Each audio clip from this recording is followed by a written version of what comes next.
Hare Krishna. Today, on the occasion of Gita Jayanti, we'll be making an attempt, we'll be taking a sankalpa to read all the translations from Bhagavad Gita as it is, the English translations given by A.C. Bhaktivedanta Swami Srila Prabhupada. Srila Prabhupada ki jai. Let's do the prayers and then start with chapter 1. Om Namo Bhagavate Vasudevaya. Om Namo Bhagavate Vasudevaya. Om Namo Bhagavate Vasudevaya. Om Ajnanatimmirandhasya Jnananjana Shalakaya Chakshurunmilitam Yena Tasmai Shri Gurave Namaha. Shri Chaitanya Manobhishtam Sthapitam Yena Bhutale Swayam Rupah Kadamahyam Dadata Swapadantikam. Vandeham Shri Guru Shri Yuta Kamalam Shri Gurun Vaishnavamshcha Shri Rupam Sagrajatam Sahagana Raghunathanvitam Tam Sajivam Sadvaitam Savadhutam Parijana Sahitam Krishna Chaitanya Devam Shri Radha Krishna Padan Sahagana Lalita Shri Vishakhanvitamshcha. He Krishna Karuna Sindho Dina Bandho Jagatpate Gopesha Gopika Kanta Radha Kanta Namostute Tapta Kanchana Gaurangi Radhe Vrindavaneshwari Vrishabhanu Sute Devi Pranamami Hari Priye Vancha Kalpa Tarubhyascha Krupa Sindhubhya Evacha Patitanam Pavanebhyo Vaishnavebhyo Namo Namaha. Nama Om Vishnu Padaya Krishna Preshthaya Bhutale Srimate Bhaktivedanta Swami Niti Namine. Namaste Saraswate Deve Gauravani Pracharine Nirvishesha Shunyavadi Paschatya Deshatarine. Jai Shri Krishna Chaitanya Prabhu Nityananda Shri Advaita Gadadhara Shri Vasadi Gaura Bhakta Vrinda. Hare Krishna Krishna Krishna Hare Hare Hare Rama Rama Rama Hare Hare. Hare Krishna.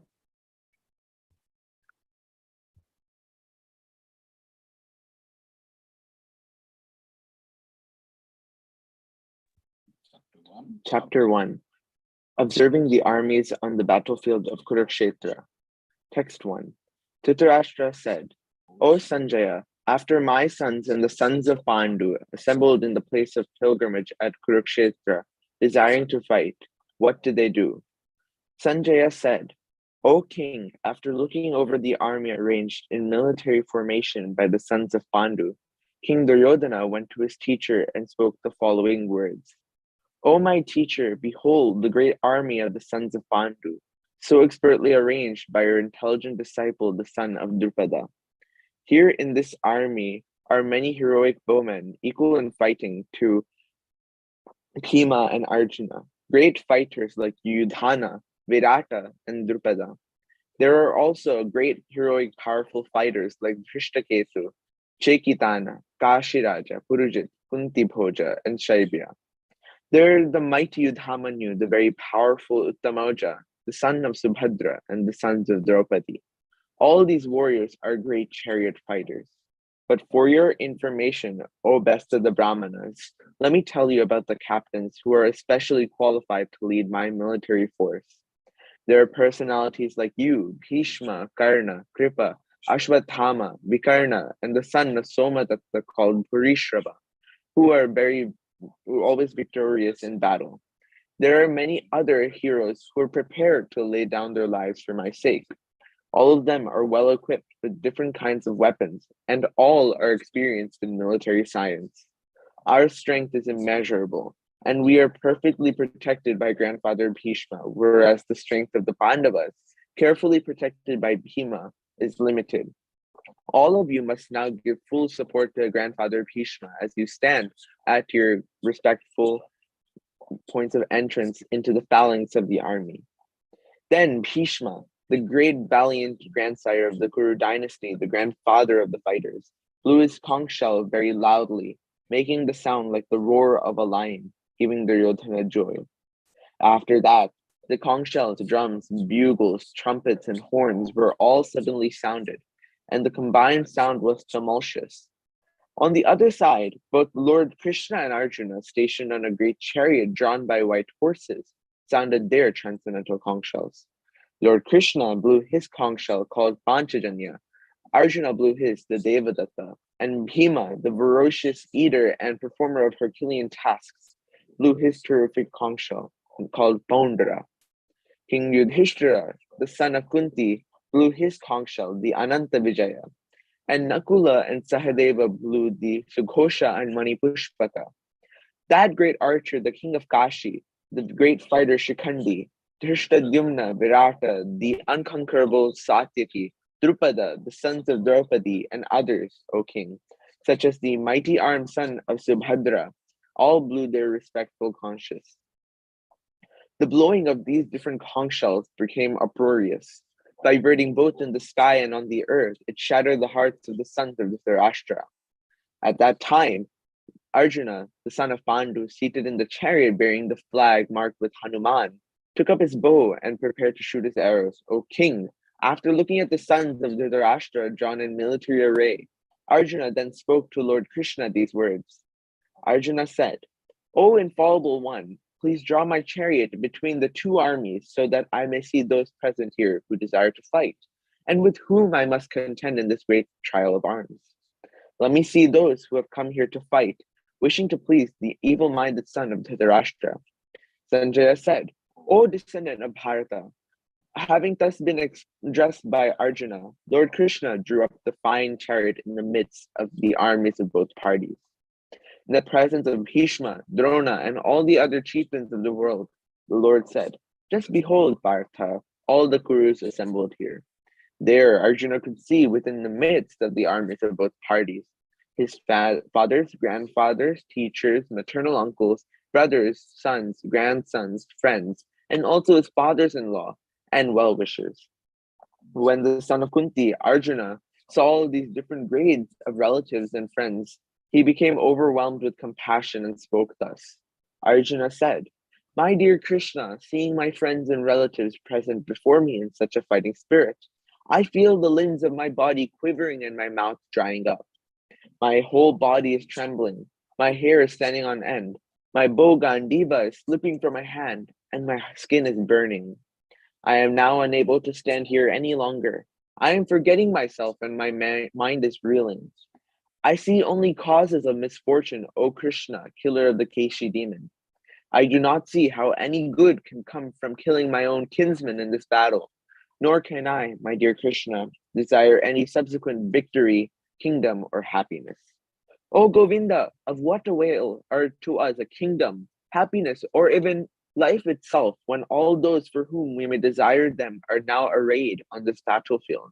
O Madhusudan, when teachers, fathers, sons, grandfathers, maternal uncles, fathers-in-law, grandsons, brothers-in-law, and other relatives are ready to give up their lives and properties and are standing before me, why should I wish to kill them, even though they might otherwise kill me? O maintainer of all living entities, I am not prepared to fight with them, even in exchange for the three worlds, let alone this earth. What pleasure will we derive from killing the sons of Dhritarashtra? Sin will overcome us if we slay such aggressors. Therefore, it is not proper for us to kill the sons of Dhritarashtra and our friends. What should we gain, O Krishna, husband of the goddess of fortune? And how could we be happy by killing our own kinsmen? O Janardana, although these men, their hearts overtaken by greed, see no fault in killing one's family or quarreling with friends, why should we, who could see the crime in destroying a family, engage in these acts of sins? With the destruction of the dynasty, the eternal family tradition is vanquished, and thus the rest of the family becomes involved in irreligion. When irreligion is prominent in the family, O Krishna, the women of the family become polluted, and from the degradation of womanhood of descendant of Vrishni comes unwanted progeny. An increase of unwanted population certainly causes hellish life, both for the family and for those who destroy the family tradition. The ancestors of such corrupt families fall down because the performances for offering them food and water are entirely stopped by the evil deeds of those who destroy the family tradition and thus give rise to unwanted children. All kinds of community projects and family welfare activities are devastated. O Krishna, maintainer of the people, I have heard by disciplic succession that those whose family traditions are destroyed dwell always in hell. Alas, how strange it is that we are preparing to commit greatly sinful acts. Driven by the desire to enjoy royal happiness, we are intent on killing our own kinsmen. Better for me if the sons of Dhritarashtra, weapons in hand, were to kill me unarmed and unresisting on the battlefield. Sanjaya said, Arjuna, having thus spoken on the battlefield, cast aside his bow and arrows and sat down on the chariot, his mind overwhelmed with grief.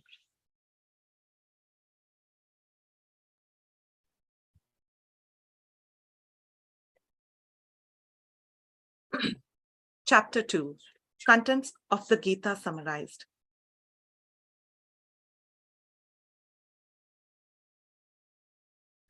Sanjaya said, seeing Arjuna full of compassion, his mind depressed, his eyes full of tears, Madhusudana, Krishna, spoke the following words. The Supreme Personality of Godhead said, my dear Arjuna, how have these impurities come upon you? They are not at all befitting a man who knows the value of life. They lead not to higher planets, but to infamy. O son of Pritha, do not yield to this degrading impotence. It does not become you. Give up such petty weakness of heart and arise, O chastiser of the enemy.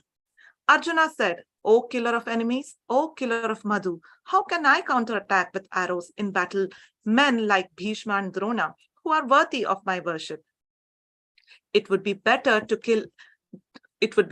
live in this world by begging than to live at the cost of the lives of great souls who are my teachers. Even though desiring worldly gain, they are superiors. If they are killed, everything we enjoy will be tainted with blood.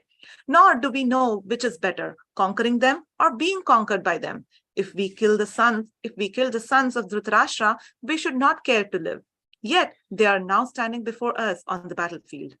Now I am confused about my duty and have lost all composure because of miserly weakness. In this condition, I am asking you to tell me for certain what is best for me. Now I am your disciple and a soul surrendered unto you. Please instruct me. I can find no means to drive away this grief, which is drying up my senses. I will not be able to dispel it, even if I win a prosperous, unrivaled kingdom on earth with sovereignty like the demigods in heaven. Sanjaya said, having spoken thus, Arjuna, chastiser of enemies, told Krishna, Govinda, I shall not fight, and fell silent. O descendant of Bharata, at that time Krishna, smiling in the midst of both the armies, spoke the following words to the grief-stricken Arjuna. The Supreme Personality of Godhead said, while speaking learned words, you are mourning for what is not worthy of grief. Those who are wise lament neither for the living nor for the dead. Never was there a time when I did not exist, nor you, nor all these kings, nor in the future shall any of us cease to be. As the embodied soul continuously passes in this body from boyhood to youth to old age, the soul similarly passes into another body at death. A sober person is not bewildered by such a change. O son of Kunti, the non-permanent appearance of happiness and distress and their disappearance in due course are like the appearance and disappearance of winter and summer seasons. They arise from sense perception, O scion of Bharata, and one must learn to tolerate them without being disturbed. O best among men, Arjuna, the person who is not disturbed by happiness and distress and is steady in both is certainly eligible for liberation. Those who are seers of truth have concluded that of the non-existent, the material body, there is no endurance, and of the eternal, the soul, there is no change. This they have concluded by studying the nature of both. That which pervades the entire body, you should know to be indestructible. No one is able to destroy that imperishable soul. The material body of the indestructible, immeasurable, and eternal living entity is sure to come to an end. Therefore, fight, O descendant of Bharata. Neither he who thinks the living entity the slayer, nor he who thinks it slain is in knowledge. For the self slays not, nor is slain. For the soul, there is neither birth nor death at any time. He has not come into being, does not come into being, and will not come into being. He is unborn, eternal, ever existing, and primeval. He is not slain when the body is slain. O Partha, how can a person who knows that the soul is indestructible, eternal, unborn, and immutable kill anyone or cause anyone to kill? As the person puts on new garments, giving up old ones, the soul similarly accepts new material bodies, giving up the old and useless ones. The soul can never be cut to pieces by any weapon, nor burned by fire, nor moistened by water, nor withered by the wind. This individual soul is unbreakable and insoluble, and can be neither burned nor dried. He is everlasting, present everywhere, unchangeable, immovable, and eternally the same. It is said that the soul is invisible, inconceivable, and immutable. Knowing this, you should not grieve for the body. If, however, you think that the soul or the symptoms of soul will always be born and die forever, you still have no reason to lament, O mighty armed.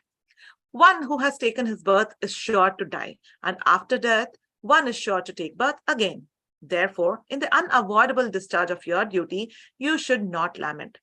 All created beings are unmanifest in their beginning, manifest in their interim state, and unmanifest again when annihilated. So what need is there for lamentation? Some look on the soul as amazing, some describe him as amazing, and some hear of him as amazing, while others, even after hearing about him, cannot understand him at all. O descendant of Bharata, he who dwells in the body can never be slain. Therefore, you need not grieve for any living being. Considering your specific duty as a Kshatriya, you should know that there is no better engagement for you than fighting on religious principles, and so there is no need for hesitation. O Partha, happy are the Kshatriyas to whom such fighting opportunities come unsought, opening for them the doors of the heavenly planets. If, however, you do not perform your religious duty of fighting, then you will certainly incur sins for neglecting your duties and thus lose your reputation as a fighter. People will always speak of your infamy, and for a respectable person, dishonor is worse than death. The great generals who have highly esteemed your name and fame will think that you have left the battlefield out of fear only, and thus they will consider you insignificant. Your enemies will describe you in many unkind words and scorn your ability. What could be more painful for you? O son of Kunti, either you will be killed on the battlefield and attain the heavenly planets, or you will conquer and enjoy the earthly kingdom. Therefore, get up with determination and fight. Do thou fight for the sake of fighting, without considering happiness or distress, loss or gain, victory or defeat.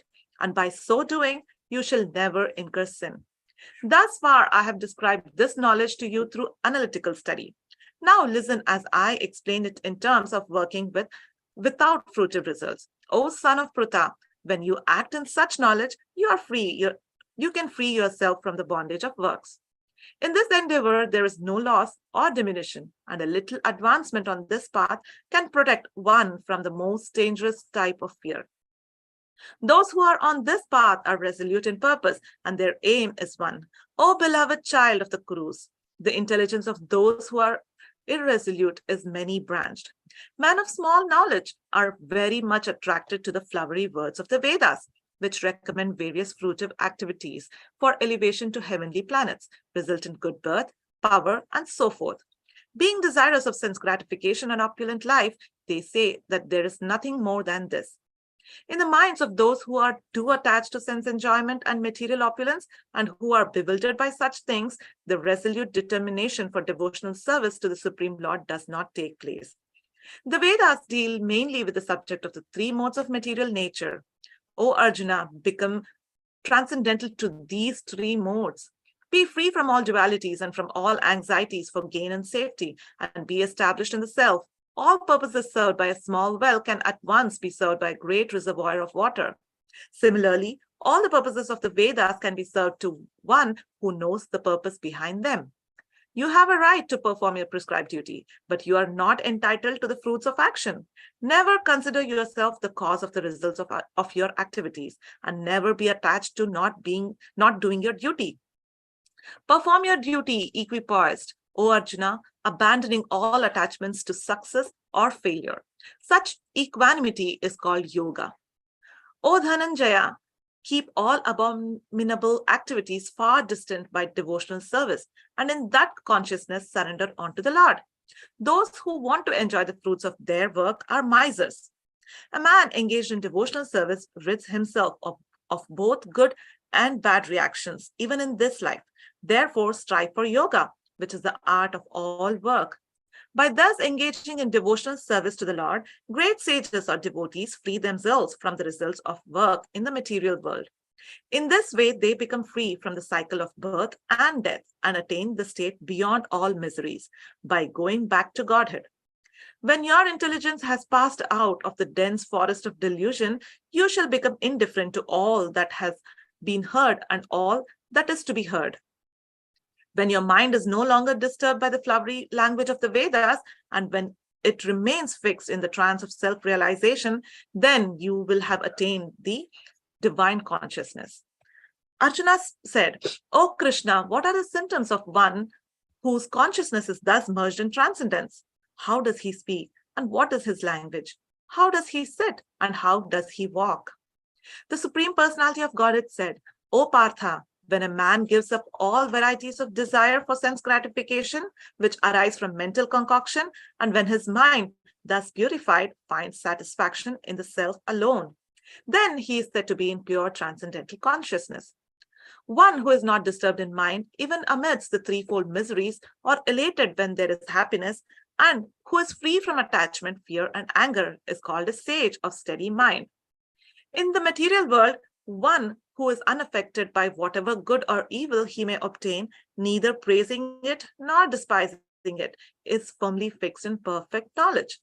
One who is able to withdraw his senses from sense objects, as the tortoise draws its limbs within the shell, is firmly fixed in perfect consciousness. Though the embodied soul may be restricted from sense enjoyment, the taste for sense objects remains. But ceasing such engagements by experiencing a higher taste, he is fixed in consciousness. The senses are so strong and impetuous, O Arjuna, that they forcibly carry away the mind even of a man of discrimination who is endeavoring to control them. One who restrains his senses, keeping them under full control, and fixes his consciousness upon me is known as a man of steady intelligence. While contemplating the objects of the senses, a person develops attachment for them, and from such attachment, lust develops, and from lust, anger arises. From anger, complete delusion arises, and from delusion, bewilderment of memory. When memory is bewildered, intelligence is lost, and when intelligence is lost, one falls down again into the material pool. But a person free from all attachment and aversion, unable to control his senses through regulative principles of freedom, can obtain the complete mercy of the Lord. For one thus is satisfied in Krishna consciousness, the threefold miseries of material existence exist no longer. In such satisfied consciousness, one's intelligence is soon well established. One who is not connected with the Supreme in Krishna consciousness can have neither transcendental intelligence nor a steady mind, without which there is no possibility of peace. And how can there be any happiness without peace? As a strong wind sweeps away a boat on the water, even one of the roaming senses on which the mind focuses can carry away a man's intelligence.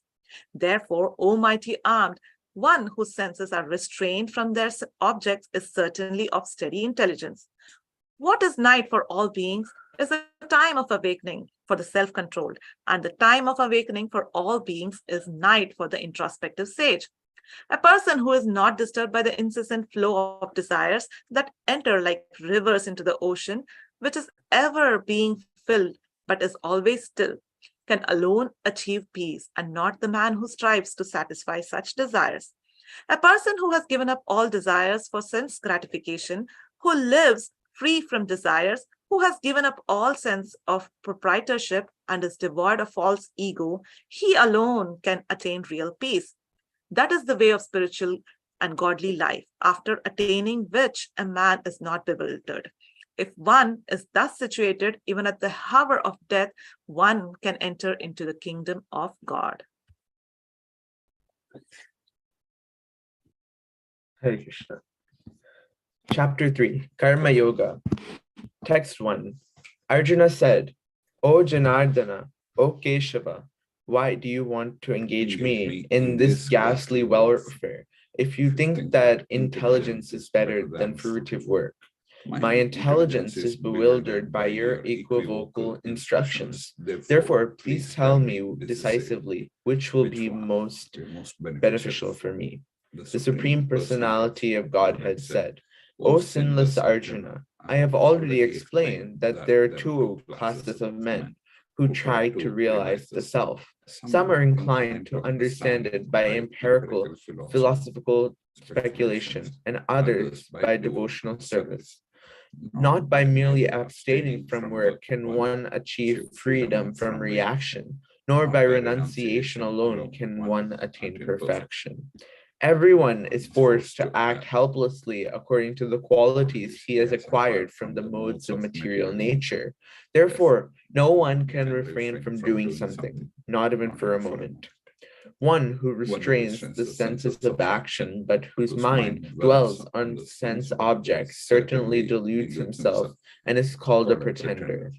On the other hand, if a sincere person tries to control the active senses by the mind and begins karma yoga in Krishna consciousness without attachment, he's by far superior. Perform your prescribed duty, for doing so is better than not working. One cannot even maintain one's physical body without work. Work done as a sacrifice for Vishnu has to be performed. Otherwise, work causes bondage in this material world. Therefore, O son of Kunti, perform your prescribed duty for his success. And in this way, you will remain free from bondage. In the beginning of creation, the Lord of all creatures sent forth generations of men and demigods, along with sacrifices for Vishnu, and blessed them by saying, Be thou happy by this yajna sacrifice, because its performance will bestow upon you everything desirable for living happily and achieving liberation. The demigods, being pleased by sacrifices, will also please you, and thus, by cooperation between men and demigods, prosperity will reign for all. In charge of the various necessities of life, the demigods, being satisfied by the performance of yajna, sacrifice, will supply all necessities to you. But he who enjoys such gifts without offering them to the demigods in return is certainly a thief. The devotees of the Lord are released from all kinds of sins because they eat food which is first offered for sacrifice. Others who prefer food for personal sense enjoyment verily eat only sin. All living bodies subsist on food grains, which are produced from rains. Rains are produced by performance of yajna, sacrifice, and yajna is born of prescribed duties. Regulated activities are prescribed in the Vedas, and the Vedas are directly manifested from the Supreme Personality of Godhead. Consequently, the all-pervading transcendence is eternally situated in acts of sacrifice. My dear Arjuna, one who does not follow in human life the cycle of sacrifice thus established by the Vedas certainly leads a life full of sin. Living only for the satisfaction of the senses, such a person lives in vain. But for one who takes pleasure in the self, whose human life is one of self-realization, and who's satisfied in the self only, fully satiated, for him there is no duty. A self-realized man has no purpose to fulfill in the discharge of his prescribed duties, nor has he any reason not to perform such work, nor has he any need to depend on any other living being. Therefore, without being attached to the fruits of activities, one should act as a matter of duty, for by working without attachment, one attains the supreme.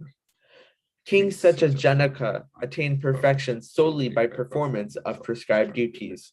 Therefore, just for the sake of educating the people in general, you should perform your work. Whatever action a great man performs, common men follow. And whatever standards he sets by exemplary acts, all the world pursues.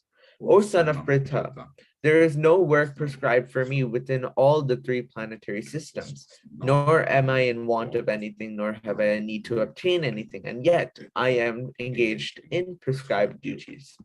For if I ever failed to engage in carefully performing prescribed duties of Partha, certainly all men would follow my path. If I did not perform prescribed duties, all these worlds would be put to ruination. I would be the cause of creating unwanted population, and I would thereby destroy the peace of all living beings. As the ignorant perform their duty with attachment to results, the learned may similarly act, but without attachment, for the sake of leading people on the right path, so as not to disrupt the minds of ignorant men attached to the fruitive results of prescribed duties. A learned person should not induce them to stop work. Rather, by working in the spirit of devotion, he should engage them in all kinds of activities for the gradual development of Krishna consciousness.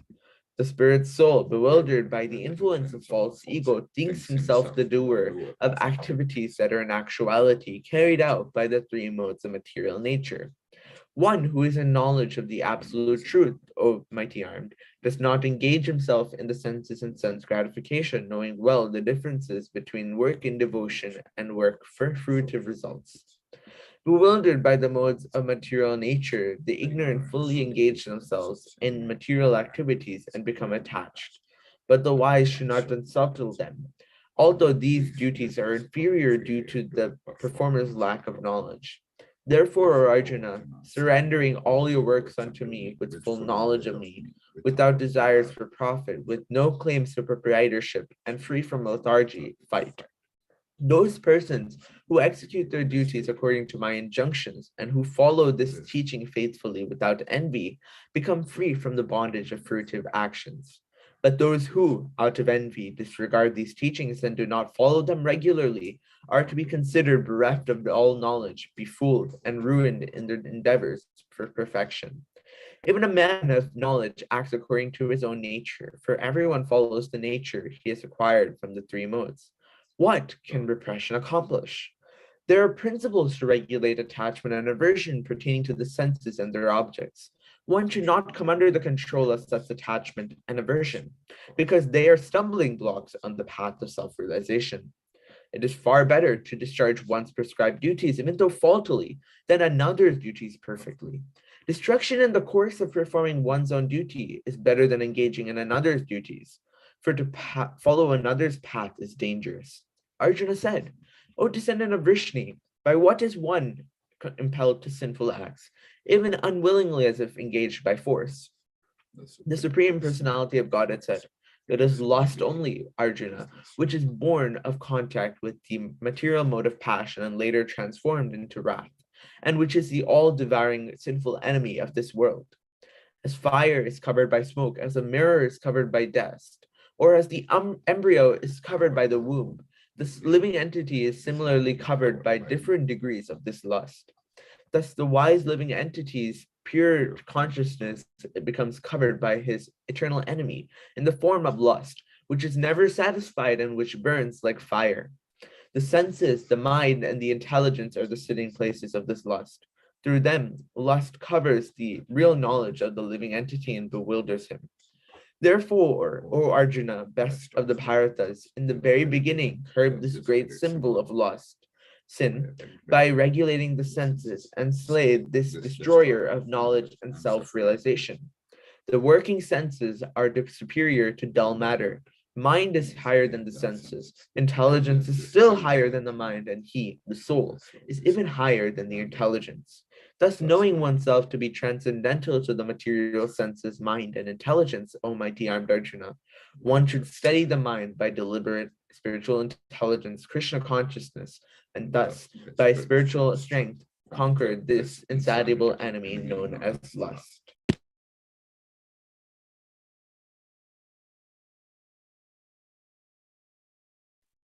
Chapter 4 Transcendental Knowledge.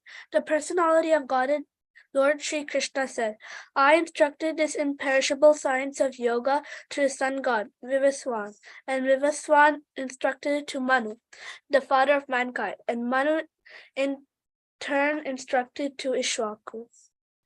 The supreme science was thus received through the chain of disciplic succession, and the stately kings understood it in that way.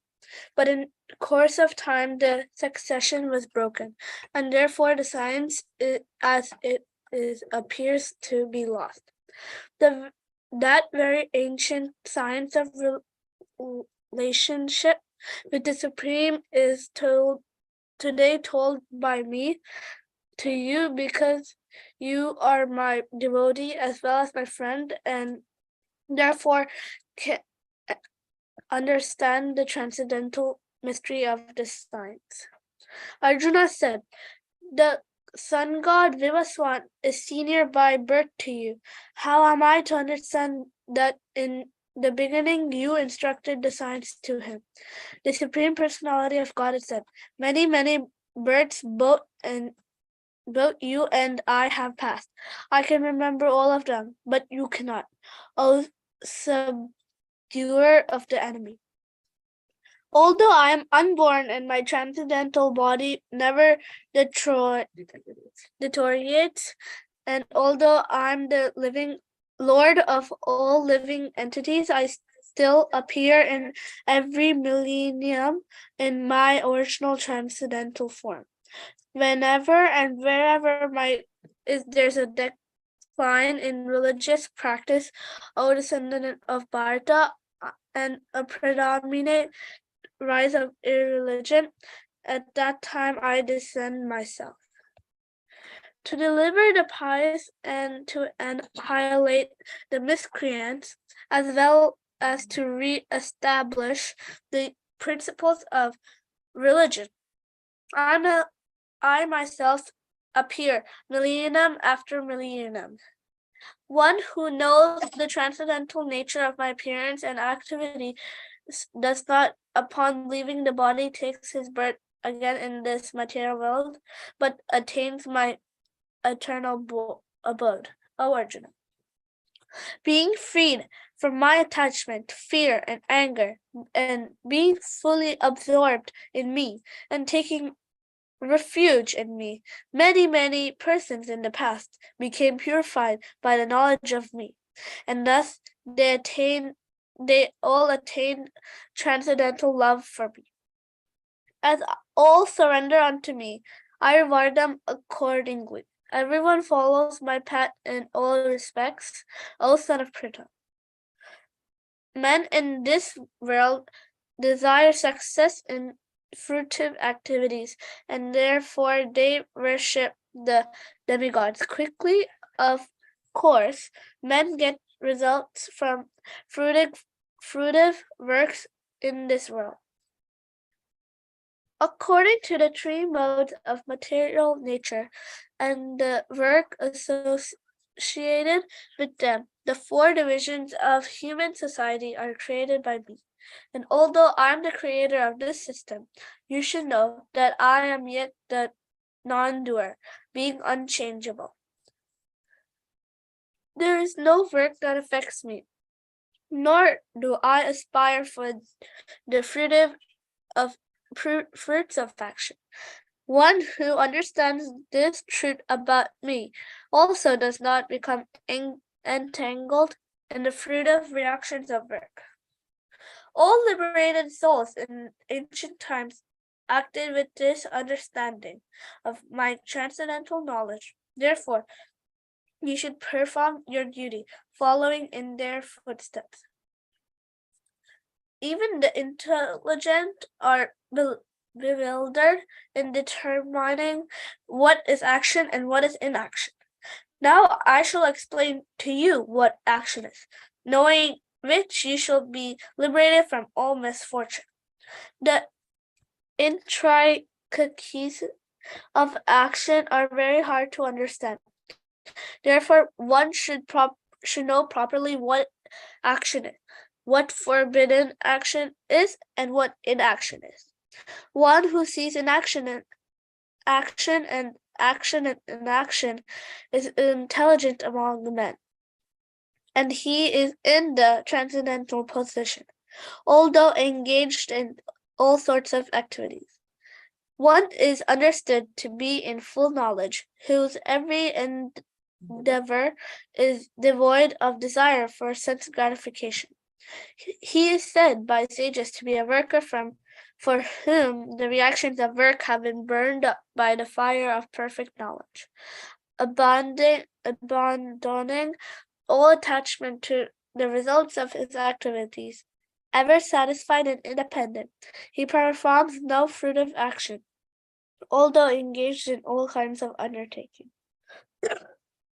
Such a man of understanding acts with mind and intelligence perfectly controlled, gives up all sense of proprietorship over his possessions and acts only for bare necessities of life. Thus working, he is not affected by sinful reaction. He who is satisfied with gain, which comes of its own accord, who is free from duality and does not envy, who is steady in both success and failure, is never entangled, although performing action.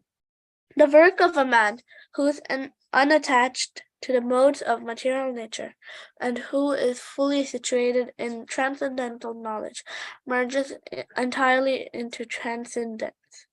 A person who is fully absorbed in Krishna consciousness is sure to attain the spiritual kingdom because of his full contribution to spiritual activities, in which the consummation is absolute and that which is offered is of the same spiritual nature. Some yogis perfectly worship the demigods by offering different sacrifices to them, and some offer sacrifices in the fire of the Supreme Brahman. Some, the unadulterated brahmacharis, sacrifice the hearing process of and the senses in the fire of mental control, and the others, the regulated householders, sacrifice the objects of senses in the fire of senses. Others, who are interested in achieving self-realization through control of the mind and senses, offer the functions of all senses and of the life breath as oblations into the fire of the controlled mind. Having accepted strict vows, some become enlightened by sacrificing their possessions, and others by performing severe austerity, by practicing the yoga of eightfold mysticism, or by studying the Vedas to advance in transcendental knowledge. Still others who are inclined to the process of breath restraint to remain in trance practice by offering the movement of the outgoing breath into the incoming breath into the outgoing, and thus at last remain in trance, stop all breathing.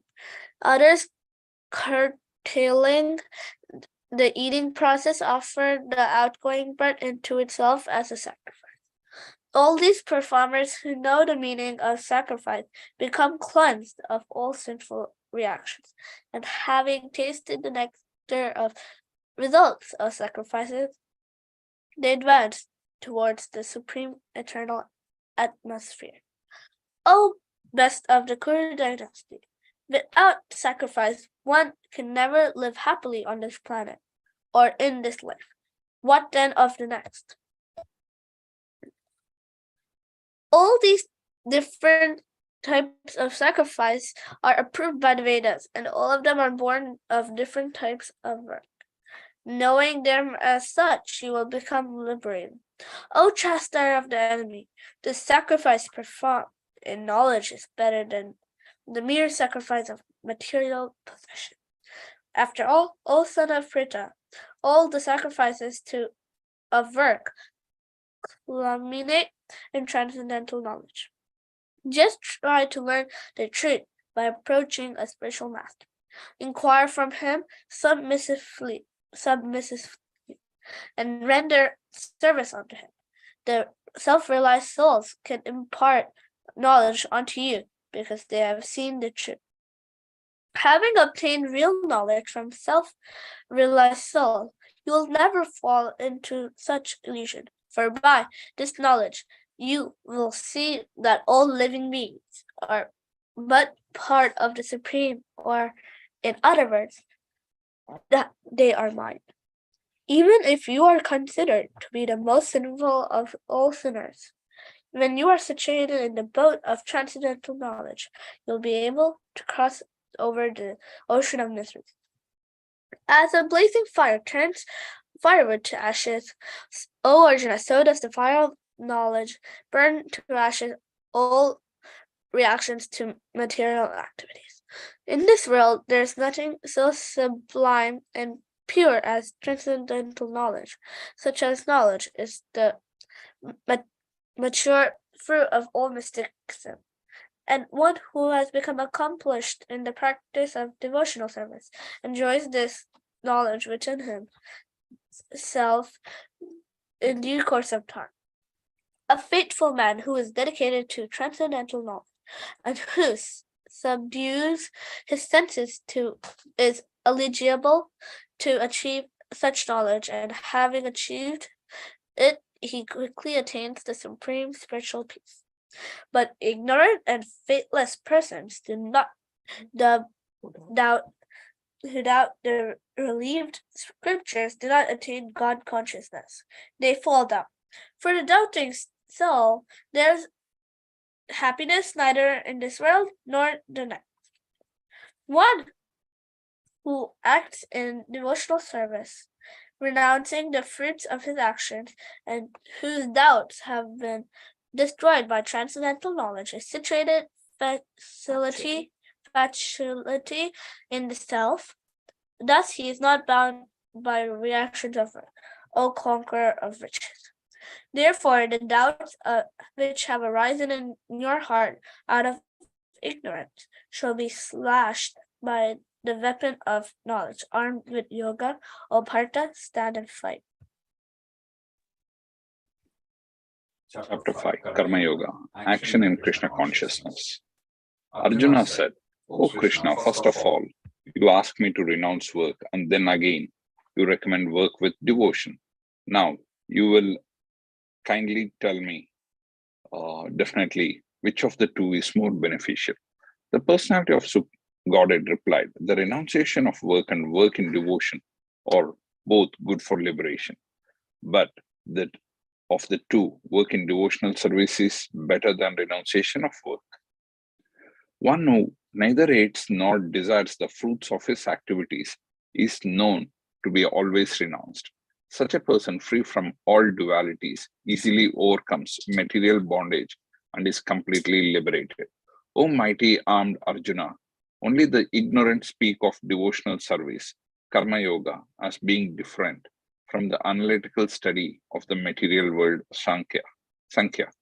Those who are actually learned say that he who applies himself well to one of these paths achieves the results of both. One who knows that the position reached by means of analytical study can also be attained by devotional service, and who therefore sees analytical study and devotional service to be on the same level, sees things as they are. Merely renouncing all activities, yet not engaging in the devotional service of the Lord, cannot make one happy, but a thoughtful person engaged in devotional service can achieve the supreme without delay. One who works in devotion, who is a pure soul, and who controls his mind and senses, is dear to everyone, and everyone is dear to him. Though always working, such a man is never entangled. A person in the divine consciousness, although engaged in seeing, hearing, touching, smelling, eating, moving, about, sleeping, and breathing, always knows within himself that he actually does nothing at all, because while speaking, evacuating, receiving, or opening or closing his eyes, he always knows that only the material senses are engaged with their objects and that he is aloof from them. One who performs his duty without attachment, surrendering the results unto the Supreme Lord, is unattached by sinful action, as the lotus leaf is untouched by water. The yogis, abandoning attachment, act with body, mind, intelligence, and even with the senses only for the purpose of purification. The steadily devoted soul attains unadulterated peace because he offers the results of all the activities to me. Whereas a person who is not in union with the divine, who is greedy for the fruits of his labor, becomes entangled. When the embodied living being controls his nature and mentally renounces all actions, he resides happily in the city of nine gates, the material body, neither working nor causing work to be done. The embodied spirit master of the city of his body does not create activities, nor does he induce people to act, nor does he create the fruits of action. All this is enacted by the modes of the material nature. Nor does the Supreme Lord assume anyone's sinful or pious activities. Embodied beings, however, are bewildered because of the ignorance which covers their real knowledge. When, however, one is enlightened with the knowledge by which nescience is destroyed, then his knowledge reveals everything. And by the sunlight, and as the sun lights up everything in the daytime, when one's intelligence, mind, faith, and refuge are all fixed in the Supreme, then one becomes fully cleansed of misgivings through complete knowledge and thus proceeds straight on the path of liberation.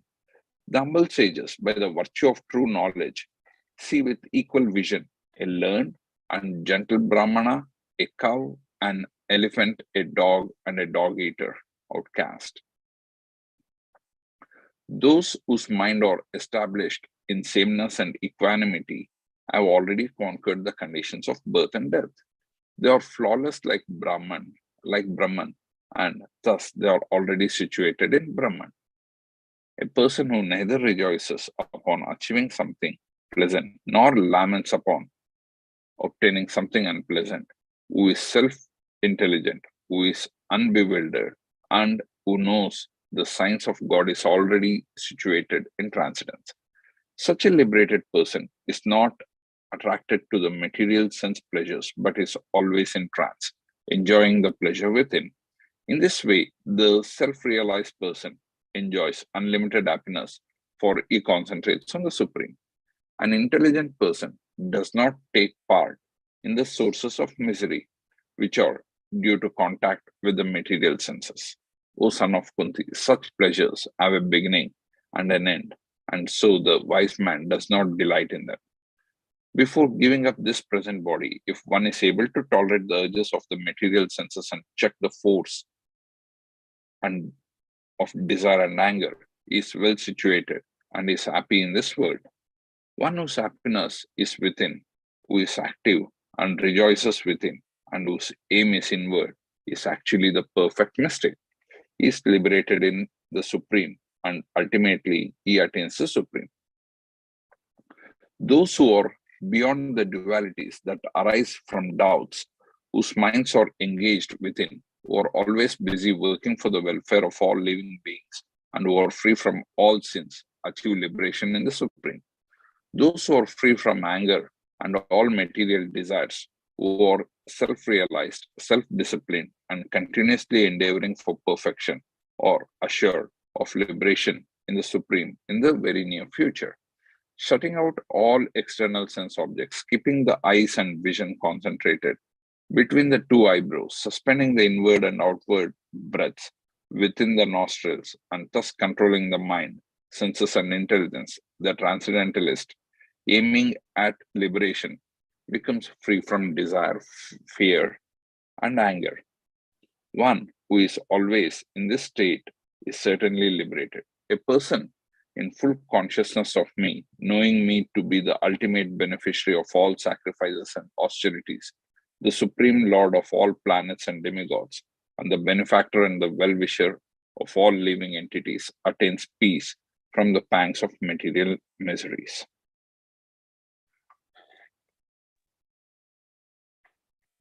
Chapter 6, Dhyana Yoga.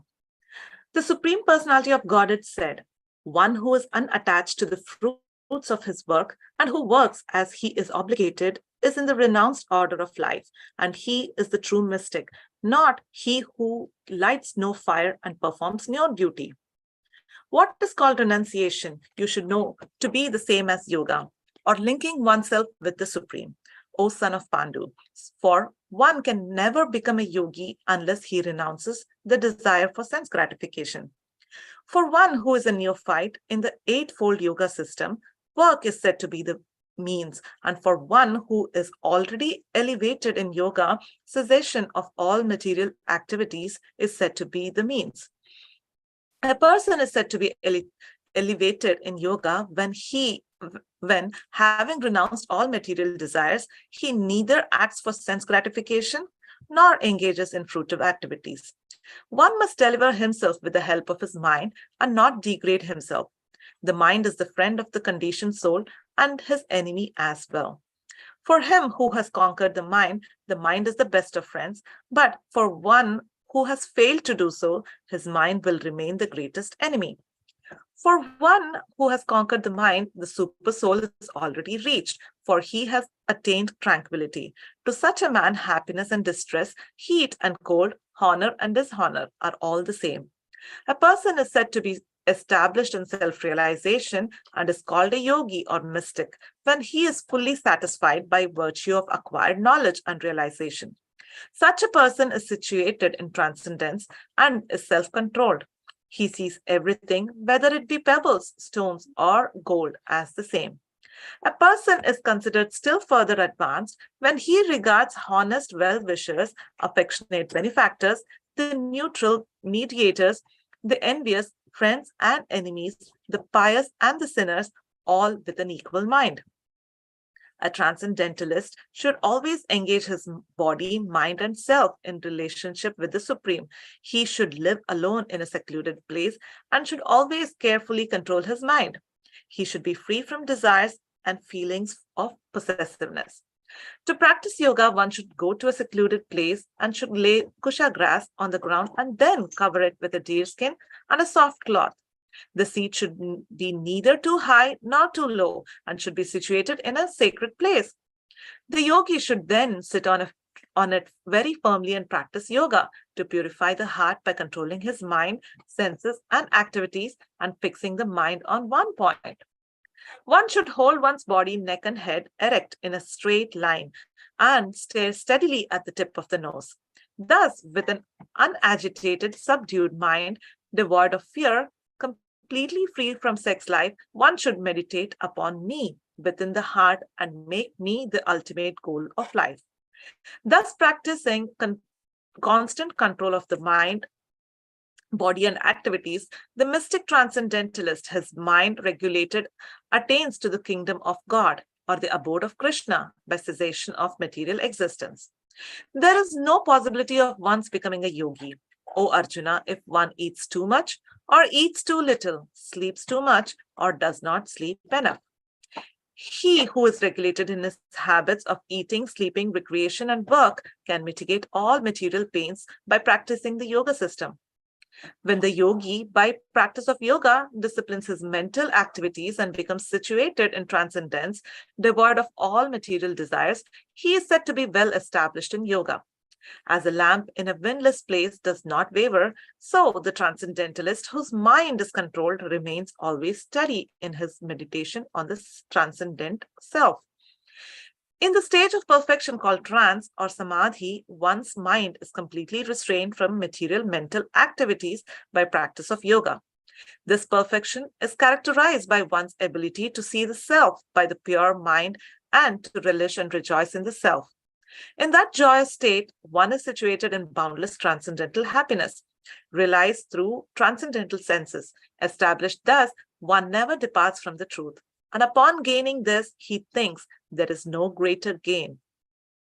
Being situated in such a positive, one is never shaken, even in the midst of greatest difficulty. This indeed is actual freedom from all miseries arising from material contact. One should engage oneself in the practice of yoga with determination and faith and not be deviated from the path. One should abandon without exception all material desires born of mental speculation and thus control all the senses on all sides by the mind. Gradually, step by step, one should become situated in trance by means of intelligence, sustained by full conviction. And thus, the mind should be fixed on the self alone and should think of nothing else. From wherever the mind wanders due to its flickering and unsteady nature, one must certainly withdraw it and bring it back under the control of self. The yogi whose mind is fixed on me verily attains the highest perfection of transcendental happiness. He is beyond the mode of passion. He realizes his qualitative identity with the Supreme, and thus he is free from all reactions to past deeds. Thus, the self-controlled yogi, constantly engaged in yoga practice, becomes free from all material contamination and achieves the highest stage of perfect happiness in transcendental loving service to the Lord. A true yogi observes me in all beings and also sees every being in me. Indeed, the self-realized person sees me, the same Supreme Lord, everywhere. For one who sees me everywhere and sees everything in me, I am never lost, nor is he ever lost to me. Such a yogi who engages in the worshipful service of the Supersoul, knowing that I and the Supersoul are one, remains always in me in all circumstances. He is a perfect yogi who, by comparison to his own self, sees the true equality of all beings in both their happiness and their distress, O Arjuna. Arjuna said, O Madhusudana, the system of yoga which you have summarized appears impractical and unendurable to me, for the mind is restless and unsteady. The mind is restless, turbulent, obstinate, and very strong, O Krishna, and to subdue it, I think, is more difficult than controlling the wind. Lord Sri Krishna said, O mighty armed son of Kunti, it is undoubtedly very difficult to curb the restless mind, but it is possible by suitable practice and by detachment. For one whose mind is unbridled, self-realization is difficult work. But he whose mind is controlled and who strives by appropriate means is assured of success. That is my opinion. Arjuna said, O Krishna, what is the destination of the unsuccessful transcendentalist who in the beginning takes to the process of self-realization with faith, but who later desists due to worldly mindedness, and thus does not attain perfection in mysticism? O mighty armed Krishna, does not such a man who is bewildered from the path of transcendence fall away from both spiritual and material success and perish like a riven cloud, with no position in any sphere? This is my doubt, O Krishna, and I ask you to dispel it completely. But for you, no one is to be found who can destroy this doubt.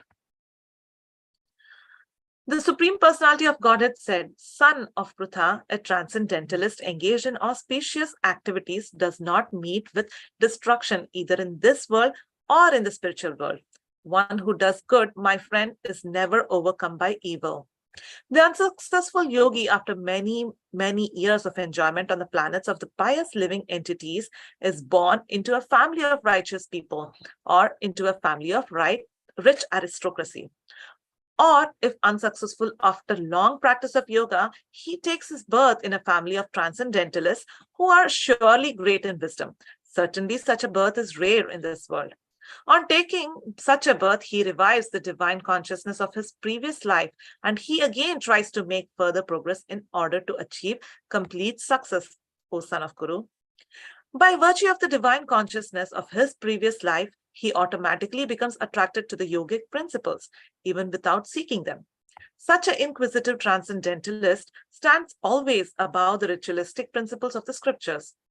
And when the yogi engages himself with sincere endeavor in making further progress, being washed off all contaminations, then ultimately achieving perfection after many, many births of practice, he attains the supreme goal. A yogi is greater than the ascetic, greater than the empiricist, and greater than the fruitive worker. Therefore, O Arjuna, in all circumstances, be a yogi. And of all yogis, the one with great faith who always abides in me, thinks of me within himself and renders transcendental loving service to me, he is the most intimately united with me in yoga and is the highest of all. That is my opinion. Hare Krishna. Chapter 7, Knowledge of the Absolute. The Supreme Personality of Godhead said, "Now hear, O son of Pritha, how by practicing yoga and full consciousness of me with mind attached to me, you can know me in full, free from doubt. I shall now declare unto you in full this knowledge, both phenomenal and numinous. This being known, nothing further shall remain for you to know. Out of many thousands among men, one may endeavor for perfection, and of those who have achieved perfection, hardly one knows me in truth.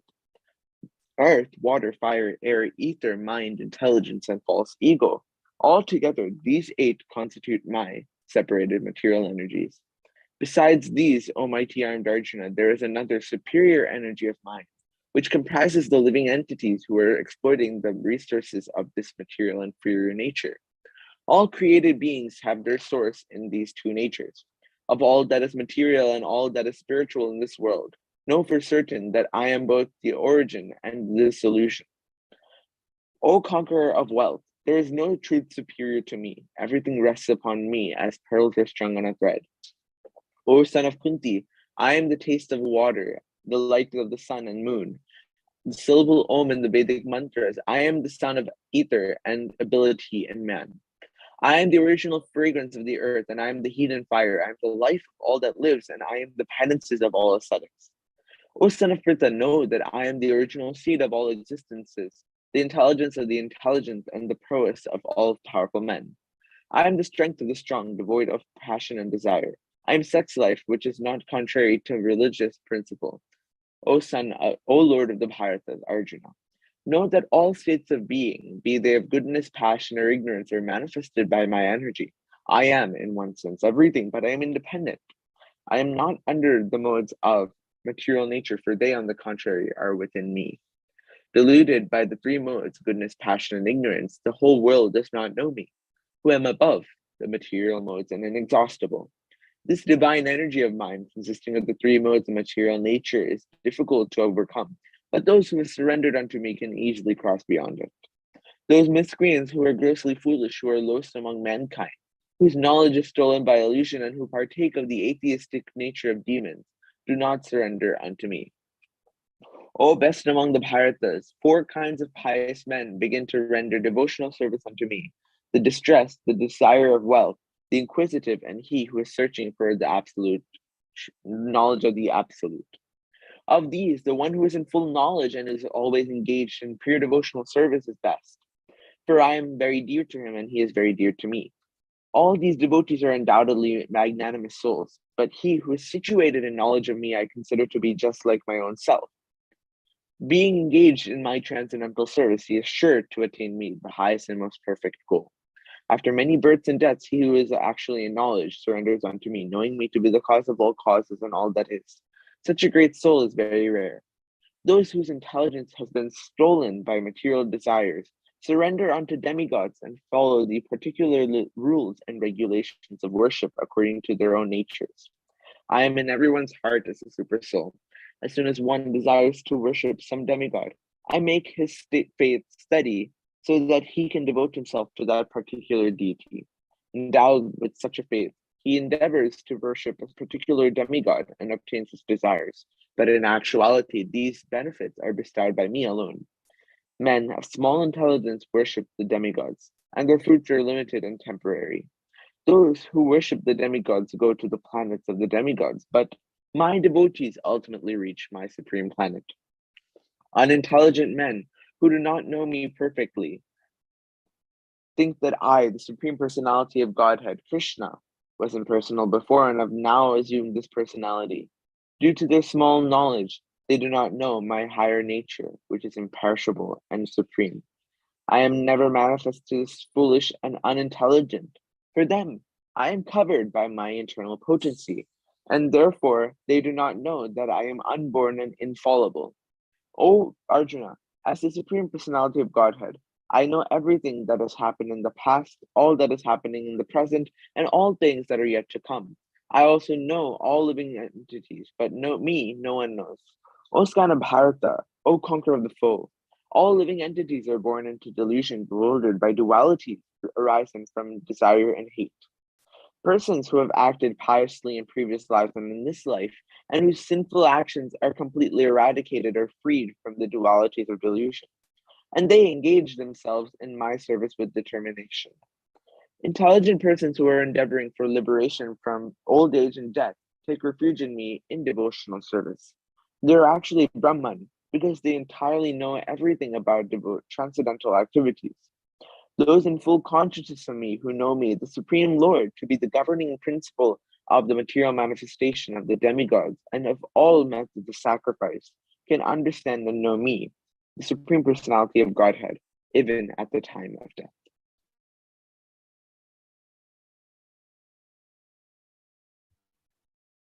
Chapter 8. Attaining the Supreme. Arjuna inquired, O my Lord, O Supreme Person, what is Brahman? What is the Self? What are fruitive activities? What is this material manifestation? What are the demigods? Please explain this to me. Who is the Lord of sacrifice? And how does he live in the body? O Madhusudana, and how can those engaged in devotional service know you at the time of death? The Supreme Personality of Godhead said, the indestructible, transcendental living entity is called the Brahman, and his eternal nature is called Adhyatma, and the Self. Action pertaining to the development of the material bodies of the living entity is called karma, or fruitive activities. O best of the embodied beings, the physical nature, which is constantly changing, is called adhibhuta, the material manifestation. The universal form of the Lord, which includes all demigods, like those of the sun and moon, is called Adhidaiva. And I, the Supreme Person, the Supreme Lord, represented as the Super Soul in the heart of every embodied being, am called Adhiyagnya, the Lord of sacrifice. And whoever at the end of his life quits his body, remembering me alone at once, and change my nature. Of this there is no doubt. Whatever state of being one remembers when he quits his body, O son of Kunti, that state he will attain without fail. Therefore, Arjuna, you should always think of me in the form of Krishna, and at the same time carry out your prescribed duty of fighting. With your activities dedicated to me, your mind and intelligence fixed on me, you will attain me without doubt. He who meditates on me as the Supreme Personality of Godhead, his mind constantly engaged in remembering me, undeviated from the path, he, O Partha, is sure to reach me. One should meditate upon the Supreme Person as the one and who knows everything, as he is the oldest, who is the controller, who is smaller than the smallest, who is the maintainer of everything, who is beyond all material conception, who is unconceivable, and who is always a person. He is luminous like the sun, and he is transcendental beyond its material nature. One who at the time of death fixes his life air between the eyebrows and by the strength of yoga with an undeviating mind engages himself in remembering the Supreme Lord in full devotion, eternally attain to the Supreme Personality of Godhead. Persons who are learned in the Vedas, who utter Omkara, and who are great sages in the renounced order, enter into Brahman. Desiring such perfection, one practices celibacy. I shall now briefly explain to you this process by which one may attain salvation. The yogic situation is that of detachment from all sensual engagements, closing all the doors of the senses and fixing the mind on the heart and the life air. At the top of the head, one establishes himself in yoga. After being situated in this yoga practice and vibrating the sacred syllable Om, the supreme combination of letters, if one thinks of the Supreme Personality of Godhead, quits his body, he will certainly reach the spiritual planets. For one who always remembers me without deviation, I am easy to obtain, O son of Pritha, because of his constant engagement in the devotional service. After attaining me, the great souls, who are yogis in devotion, never return to this temporary birth, which is full of miseries, because they have attained the highest perfection. From the highest planet in the material world down to lowest, all are places of misery wherein repeated birth and death take place. But one who attains to my abode, O son of Kunti, never takes birth again. By human calculation, 1,000 ages taken together form a duration of Brahma's one day, and such also is the duration of his night. At the beginning of Brahma's day, all the living entities become manifest from the unmanifest state. And thereafter, when the night falls, they are merged into unmanifest again. Again and again, when Brahma's day arrives, all living entities come into being, and with the arrival of Brahma's night, they are helplessly annihilated. Yet there is another unmanifest nature, which is eternal and is transcendental to this manifested and unmanifested matter. It is supreme and never annihilated, and whenever in this world is annihilated, that part remains as it is. With that which the Vedantists describe as unmanifest and infallible, that which is known as supreme destination, the place from which, having attained it, one never returns, that is my supreme abode. The Supreme Personality of Godhead, who is greater than all, is attainable by unalloyed devotion. Although he is present in his abode, he is all-pervading, and everything is situated within him. O best of the Bharatas, I shall now explain to you the different times at which, passing away from this world, the yogi does or does not come back. Those who know the Supreme Brahman attain the Supreme by passing away from this world during the influence of the fiery god in the light at an auspicious moment of the day, during the fortnight of the waxing moon, or during the 6 months of when the sun travels north. The mystic who passes away from this world during the fortnight of the waning moon, or 6 months when the sun passes to the south, reaches the moon planet, but again comes back. According to the Vedic opinion, there are two ways of passing from this world, one in light and one in darkness. When one passes in light, he does not come back, but when one passes in darkness, he returns. Although the devotees know these two paths, O Arjuna, they are never bewildered. Therefore, be always fixed in devotion. A person who accepts the path of devotional service is not bereft of the results derived from studying the Vedas, performing sacrifices, undergoing austerities, and giving charity, or pursuing philosophical and different activities. Simply by performing devotional service, he attains all these, and at the end, he reaches the supreme eternal abode. Chapter 9. The most confidential knowledge.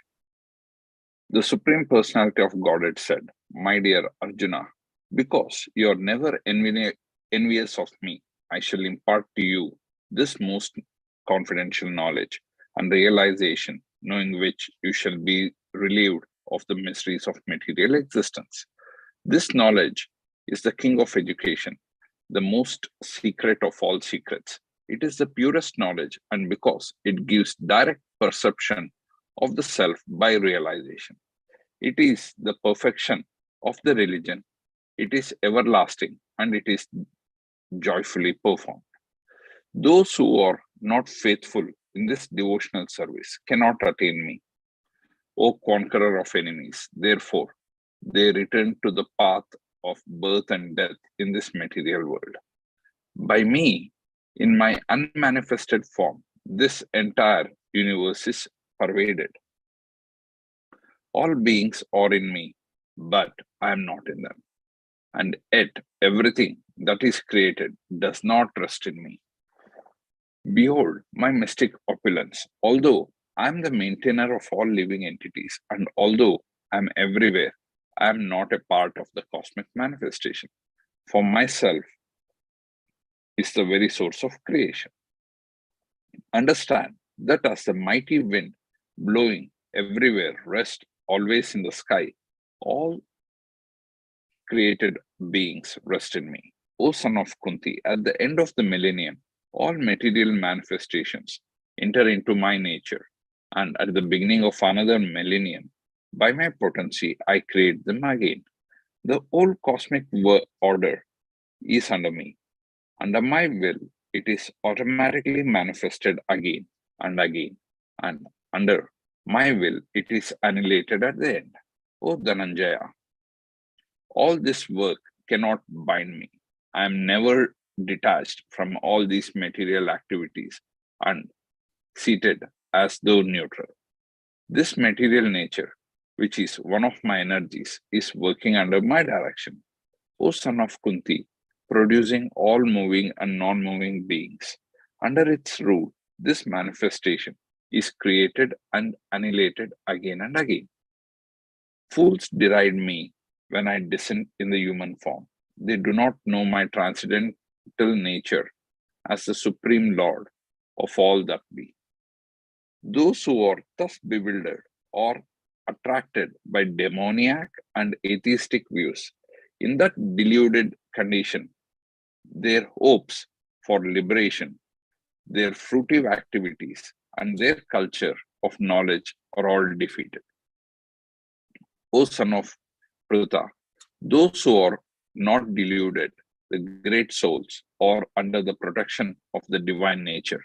They are fully engaged in devotional service because they know me as the Supreme Personality of Godhead, original and inexhaustible.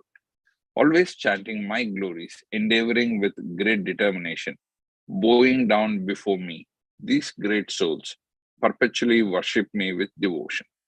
Others who engage in sacrifice by the cultivation of knowledge worship the Supreme Lord as the one without a second, as diverse in many and in the universal form. But it is I who am the ritual, I the sacrifice, the offerings to the ancestors, the healing herb, the transcendental chant. I am the butter and the fire and the offerings. I am the father of this universe, the mother, the support, and the grandchild. I am the object of knowledge, the purifier, and the syllable Om. I am also the Rig, the Sama, and the Yajurvedas. I am the goal, the sustainer, the master, the witness, the abode, the refuge, and the most dear friend. I am the creation and the annihilation, the basis of everything, the resting place and the eternal seed. O Arjuna, I give heat and I withhold and send forth the rain. I am immortality and I am also death personified. Both spirit and matter are in me. Those who study the Vedas and drink the Soma juice, seeking the heavenly planets, worship me indirectly. Purified of sinful reactions, they take birth on the pious heavenly planet of Indra, where they enjoy godly delights. When they have thus enjoyed vast heavenly sense pleasure and the results of their pious activities are exhausted, they return to this mortal planet again. Thus, those who seek sense enjoyment by adhering to the principles of the three Vedas achieve only repeated birth and death. But those who always worship me with exclusive devotion, meditating on my transcendental form, to them I carry what they lack and I preserve what they have. Those who are devotees of other gods and who worship them with faith actually worship only me, O son of Kunti, but they do so in a wrong way. I am the only enjoyer and master of all sacrifices. Therefore, those who do not recognize my transcendental nature fall down. Those who worship the demigods will take birth among the demigods. Those who worship the ancestors go to the ancestors. Those who worship ghosts and spirits will take birth among such beings, and those who worship me will live with me. If one offers me with love and devotion a leaf, a flower, a fruit, or water, I will accept it. Whatever you do, whatever you eat, whatever you offer or give away, and whatever austerities you perform, do that, O son of Kunti, as an offering to me. In this way, you will be freed from bondage to work and its auspiciousness and inauspicious results. With your mind fixed on me, in this principle of renunciation, you will be liberated and come to me. I envy no one, nor am I partial to anyone. I am equal to all. But whoever renders service unto me in devotion is a friend, is in me, and I am also a friend to him. Everyone, even if one commits the most abominable action, if he is engaged in devotional service, he is to be considered saintly because he is properly situated in his determination. He quickly becomes righteous and attains lasting peace. O son of Kunti, declare it boldly that my devotee never perishes. O son of Pruta, those who take shelter in me, although may be of lower birth, women, Vaishyas, merchants, and Shudras workers, can attain the supreme destination. How much more there is so of the righteous Brahmana, the devotees, and the saintly kings. Therefore, having come to this temporary, miserable world, engage in loving service unto me. Engage your mind always in thinking of me, become my devotee, offer obeisances to me, and worship me. Being completely absorbed in me, surely you will come to me.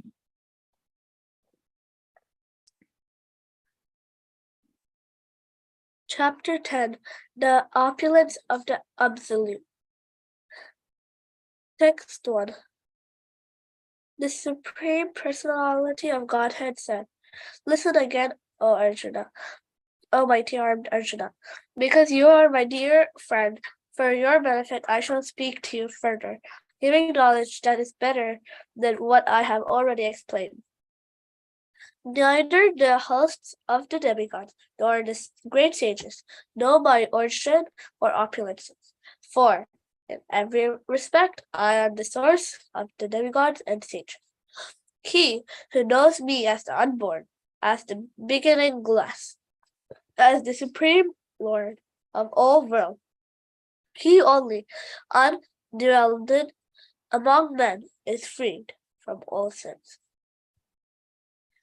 Intelligence, knowledge, freedom from doubt and delusion, forgiveness, truthfulness, control of senses, control of the mind, happiness and distress, birth, death, fearlessness, non-violence, equanimity, satisfaction, austerity, charity, fame, infame, all these various qualities of living beings are created by me alone. The 7 great sages, and before them the 4 other great sages, and the Manus, progenitors of mankind, come from me, born from my mind, and all the living beings populating the various planets descend from them. One who is factually convinced of this opulence and mystic power of mine engages in unalloyed devotional service. Of this there is no doubt. I am the source of all spiritual and material worth. Everything emanates from me.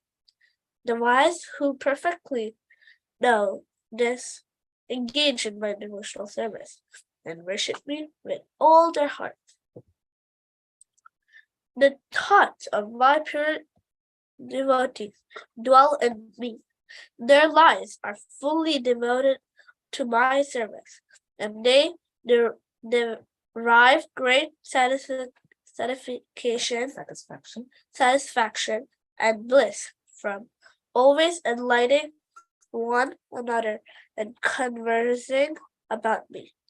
To those who are constantly devoted to serving me with love, I give the understanding by which they can come to me. To show them special mercy, I dwell in their hearts, destroy with a shining lamp of knowledge the darkness born of ignorance. Arjuna said, "You are the Supreme Personality of Godhead, the ultimate abode, the purest, the absolute truth. You are eternal, transcendental, original person, the unborn, the greatest.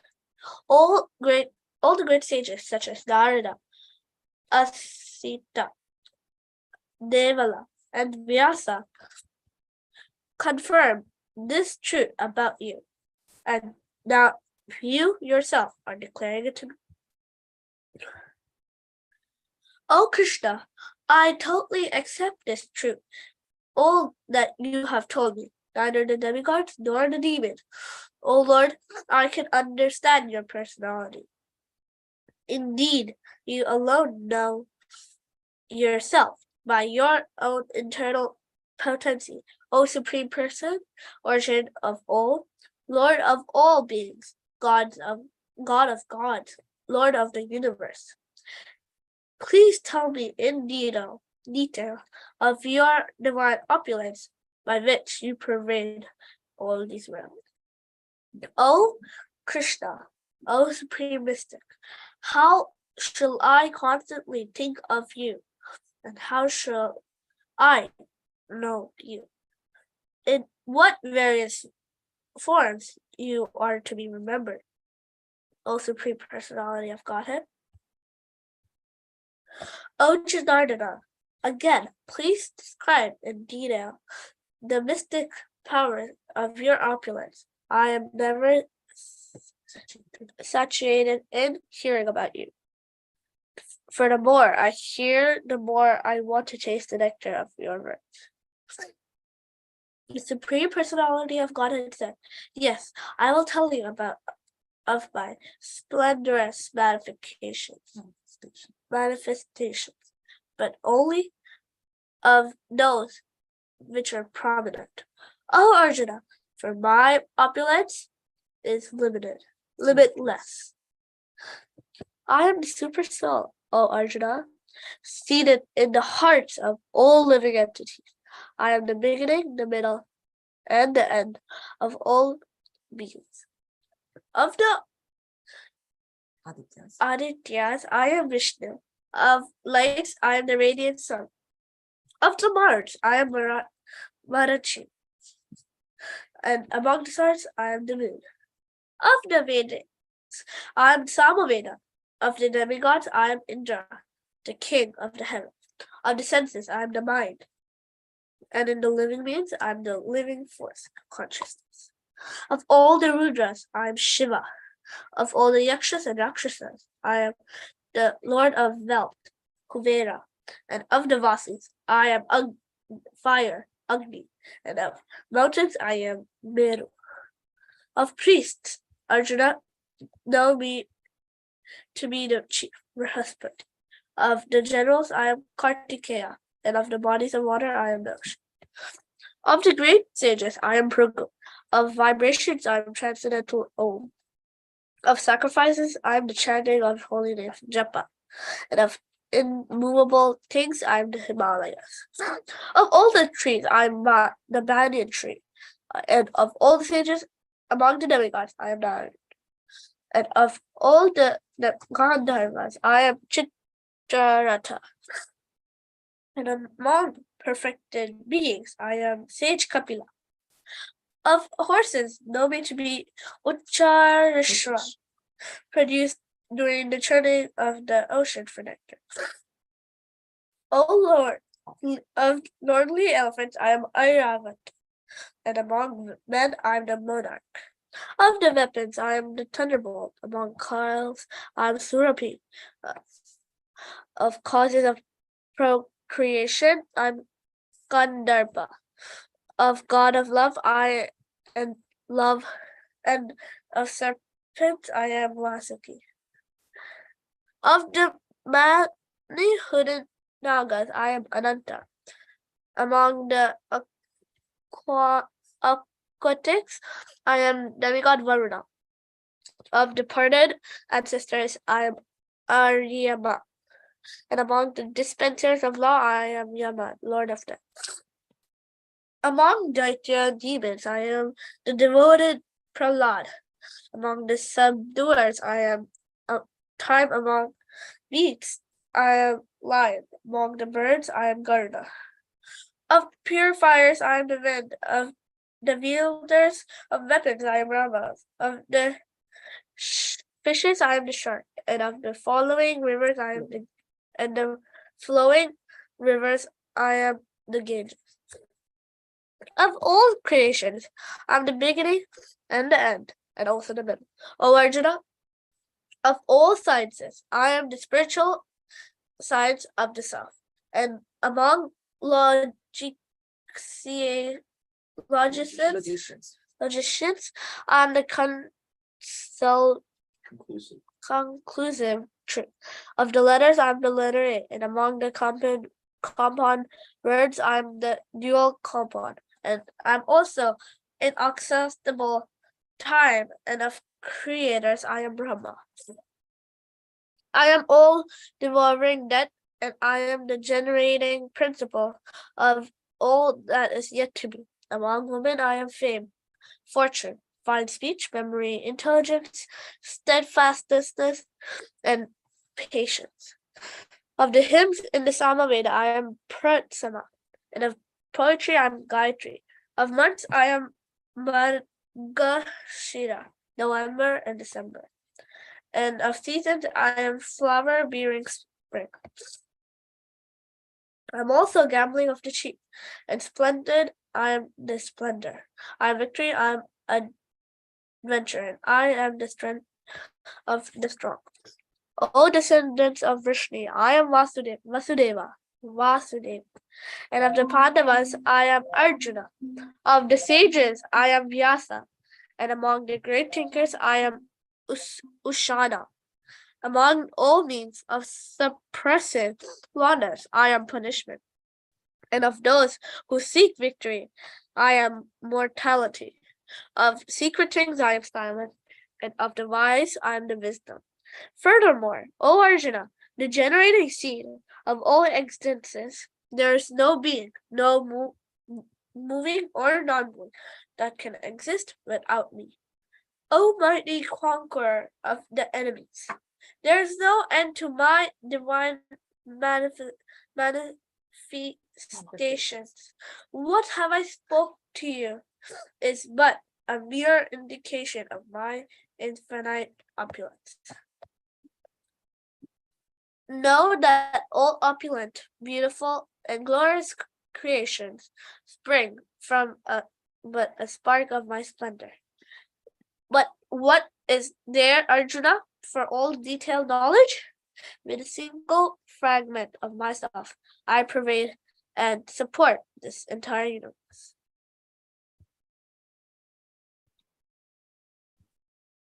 Chapter 11. The Universal Form. Arjuna said, by my hearing the instructions you have kindly given me about these most confidential spiritual subjects, my illusion has now been dispelled. O lotus-eyed one, I have heard from you in detail about the appearance and disappearance of every living entity and have realized your inexhaustible glories. O greatest of all personalities, O supreme form, though I see you here before me in your actual position as you have described yourself, I wish to see how you have entered this cosmic manifestation. I want to see that form of yours. If you think that I am able to behold your cosmic form, O my lord, O master of mystic power, then kindly show me that unlimited universal self. The Supreme Personality of Godhead said, my dear Arjuna, O son of Pritha, see now my opulences, hundreds of thousands of varied, divine and multicolored forms. O best of the Bharatas, see here the different manifestations of Adityas, Vasus, Rudras, Ashwini Kumaras, and all the other demigods. Behold the many wonderful things that which no one has ever seen or heard of before. O Arjuna, whatever you wish to see, behold at once in this body of mind. This universal form can show you whatever you desire now to see and whatever you may want to see in the future. Everything moving and non-moving is here completely in one place. But you cannot see me with your present eyes, therefore I give you divine eyes. Behold my mystic opulence. Sanjaya said, O king, having spoken thus, the Supreme Lord of all mystic power, the personality of Godhead, displayed his universal form to Arjuna. Arjuna saw in that universal form unlimited mouth, unlimited eyes, unlimited wonderful vision. The form was decorated with many celestial ornaments and bore many divine upraised weapons. He wore celestial garments and garlands, and many divine scents were smeared over his body. All was wondrous, brilliant, unlimited, all expanding. If hundreds of thousands of suns were to rise at once into the sky, their radiance might resemble the effulgence of the Supreme Person in that universal form. At that time, Arjuna could see in the universal form of the Lord the unlimited expansions of the universe situated in one place, also divided into many, many thousands. Then, bewildered and astonished, his hair standing on end, Arjuna bowed his head to offer obeisances and with folded hands began to pray to the Supreme Lord. Arjuna said, my dear Lord Krishna, I see assembled in your body all the demigods and various other living entities. I see Brahma sitting on the lotus flower, as well as Lord Shiva and all the sages and divine serpents. O Lord of the universe, O universal form, I see in your body many, many arms, bellies, mouths, and eyes, expanded everywhere without limit. I see in you no end, no middle, and no beginning. Your form is difficult to see because of its glaring effulgence spreading on all sides like blazing fire or the immeasurable radiance of the sun.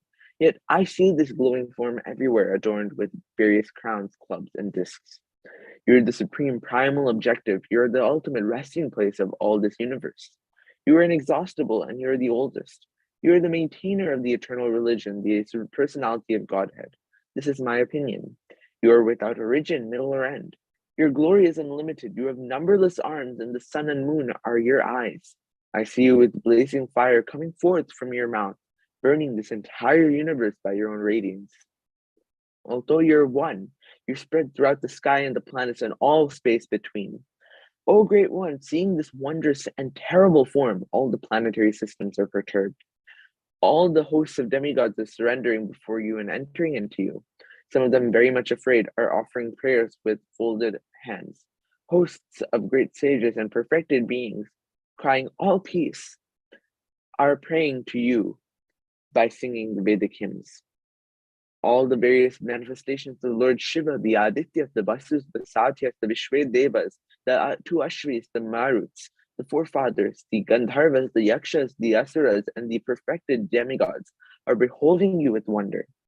O mighty armed one, all the planets with their demigods are disturbed by seeing your great form with its many faces, eyes, arms, thighs, legs, and bellies, and your many terrible teeth.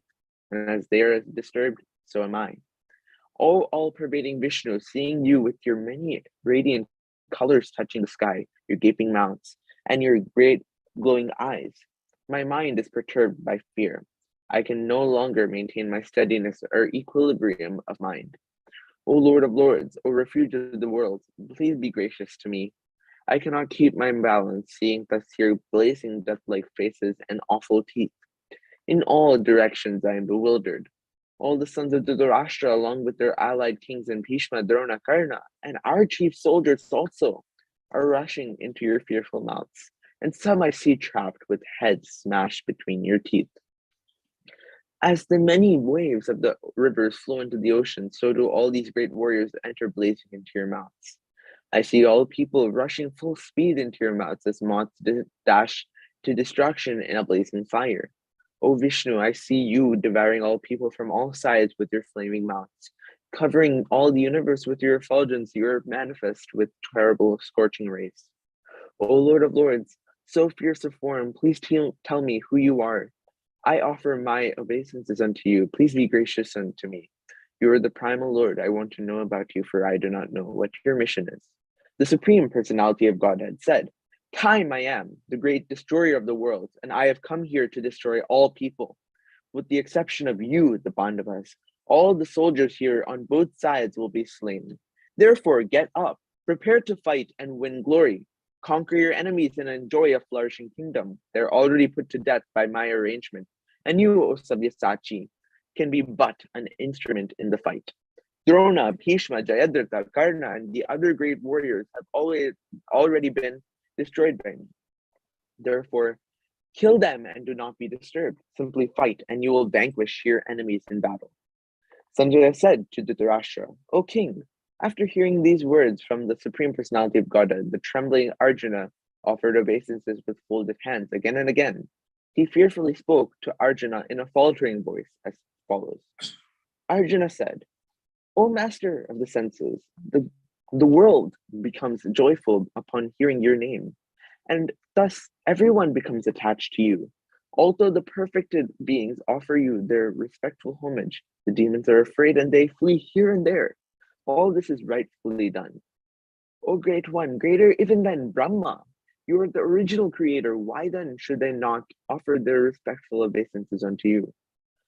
O limitless One, God of gods, refuge of the universe, you are the invincible source, the all cause of all causes, transcendental to this material manifestation. You are the original personality of God, the oldest, the ultimate sanctuary of this manifested cosmic world. You are the knower of everything, and you are all that is knowable. You are the supreme refuge above the material modes. O limitless form, this whole cosmic manifestation is pervaded by you. You are air, and you are the supreme controller. You're fire, you are water, and you are the moon. You are Brahma, the first living creature, and you are the great grandfather. I therefore offer my respectful obeisances unto you 1,000 times, and again, and yet again. Obeisances to you from the front, from behind, and from all sides. O unbounded power, you are the master of limitless might. You are all pervading, and thus you are everything. Thinking you of my friend, think of you as my friend. I rashly addressed you, O Krishna, O Yadava, O my friend, not knowing your glories. Please forgive me whatever I may have done in madness or in love. I have dishonored you many times, jesting as we relaxed, lay on the same bed, or sat or ate together, sometimes alone, and sometimes in front of many friends. O infallible one, please excuse me for all those offenses.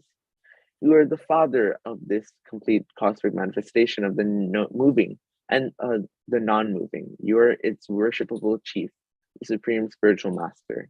No one is greater than you, nor can anyone be one with you. How then could there be anyone greater than you within the three worlds, O Lord of immeasurable power? You are the supreme Lord to be worshipped by every living being. Thus, I fall down to offer you my respectful obeisances and ask your mercy. As a friend, as a father tolerates the impudence of his son, a friend the impertinence of a friend, or a husband the familiarity of his wife, please tolerate the wrongs I may have done to you. After seeing this universal form, which I have never seen before, I am gladdened, but at the same time my mind is disturbed with fear. Therefore, please bestow your grace upon me and reveal again your form as the supreme personality of Godhead, O Lord of Lords, O abode of the universe. O universal form of dozen-armed Lord, I wish to see you in your four-armed form, with helmeted head and with club, wheel, conch, and lotus flower in your hands. I long to see you in that form. The supreme personality of Godhead said, My dear Arjuna, happily have I shown you by my internal potency this supreme universal form within the material world. No one before you has ever seen this primal form, unlimited and full of glaring effulgence. O best of the Kuru warriors, no one before you has ever seen this universal form of mine, for neither by studying the Vedas, nor by performing sacrifices, nor by charity, nor by pious activities, nor by severe penances can I be seen in this form in the material world. You have been perturbed and bewildered by seeing this horrible feature of mine. Now let it be finished. My devotee, be free again from all disturbances with a peaceful mind. You can now see the form you desire. Sanjaya said to Dhritarashtra, the Supreme Personality of Godhead Krishna, having spoken thus to Arjuna, displayed his real four-armed form and at last showed his two-armed form, thus encouraging the fearful Arjuna. When Arjuna thus saw Krishna in its original form, he said, O Janardana, seeing this human-like form, so very beautiful, I am now composed in mind, and I am restored to my original nature. The Supreme Personality of Godhead said, My dear Arjuna, this form of mine you are now seeing is very difficult to behold. Even the demigods are ever seeking the opportunity to see this form, which is so dear. The form you are seeing with your transcendental eyes cannot be understood simply by studying the Vedas, nor by undergoing serious penances, nor by charity, nor by worship. It is not by these means that one can see me as I am. My dear Arjuna, only by undivided devotional service can I be understood as I am, standing before you, and can thus be seen directly. Only in this way can you enter into the mysteries of my understanding. My dear Arjuna, he who engages in my pure devotional service, free from the contaminations of fruitive activities and mental speculation, he who works for me, who makes me the supreme goal of his life, and who is friendly to every living entity, he certainly comes to me. Chapter 12, Devotional Service. Arjuna inquired, which are considered to be more perfect, those who are always properly engaged in your devotional service, or those who worship the impersonal Brahman, the unmanifested? The Supreme Personality of Godhead said, those who fix their minds on my personal form and are always engaged in worshipping me with great and transcendental faith are considered by me to be most perfect. But those who fully worship the unmanifested, that which lies beyond the perception of the senses, the all-pervading, inconceivable, unchanging, fixed, and immovable, the impersonal conception of the absolute truth, by controlling the various senses and being equally disposed to everyone, such persons engaged in the welfare of all at last achieve me. For those whose minds are attached to the unmanifested impersonal feature of the Supreme, advancement is very troublesome. To make progress in that discipline is always difficult for those who are embodied. But those who worship me, giving up all their activities onto me and being devoted to me without deviation, engaged in devotional service and always meditating upon me, having fixed their minds upon me, O son of Pruta, for them I am the swift deliverer from the ocean of birth and death. Just fix your mind upon me, the Supreme Personality of Godhead, and engage all your intelligence in me. Thus, you will live in me always without a doubt.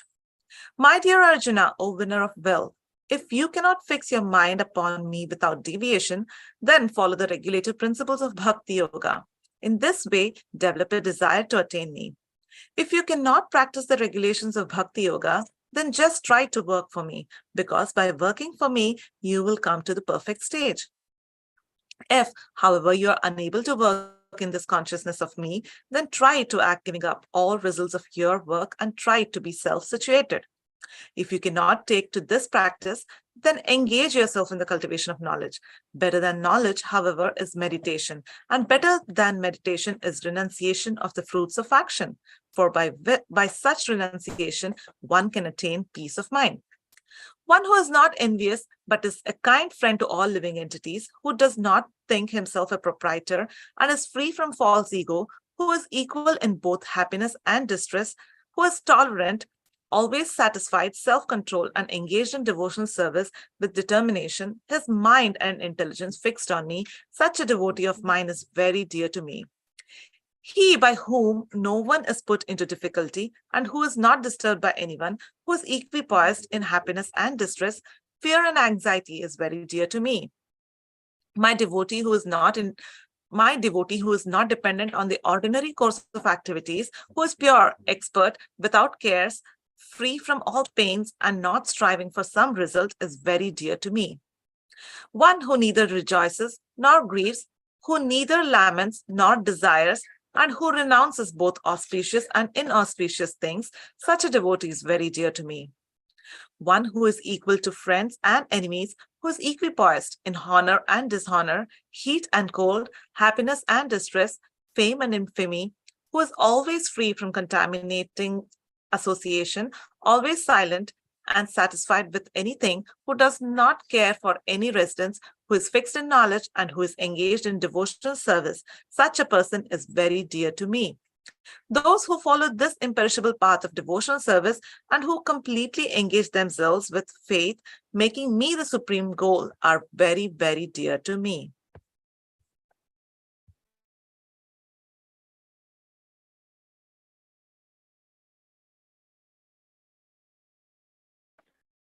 Chapter 13, Nature, the Enjoyer, and Consciousness.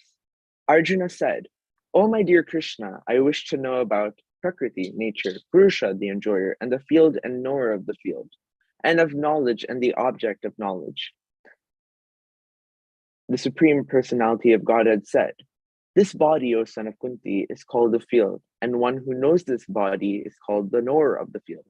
O son of Bharata, you should understand that I am also the knower in all bodies, and to understand this body and its knower is called knowledge. That is my opinion. Now please hear my brief description of this field of activity and how it is constituted, what its changes are, whence it is produced, who that knower of the field of activities is, and what his influences are.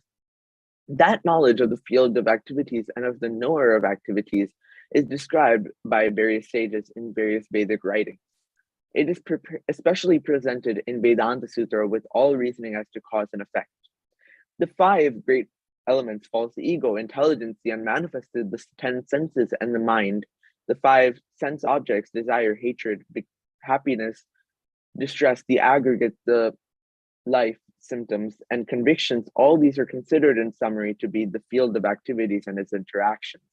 Humility, pridelessness, nonviolence, tolerance, simplicity, approaching a bona fide spiritual master, cleanliness, steadiness, self-control, renunciation of the objects of sense gratification, absence of false ego, the perception of the evil at birth, death, old age, and disease, detachment, freedom from entanglement with children, wife, home, and the rest, even mindedness amidst pleasant and unpleasant events, constant and unalloyed devotion to me, aspiring to live in a solitary place, detachment from the general mass of people, accepting the importance of self-realization and philosophical search for the absolute truth. All these I declare to be knowledge, and besides this, whatever there may be, is ignorance. I shall now explain the knowable, knowing which you shall taste the eternal.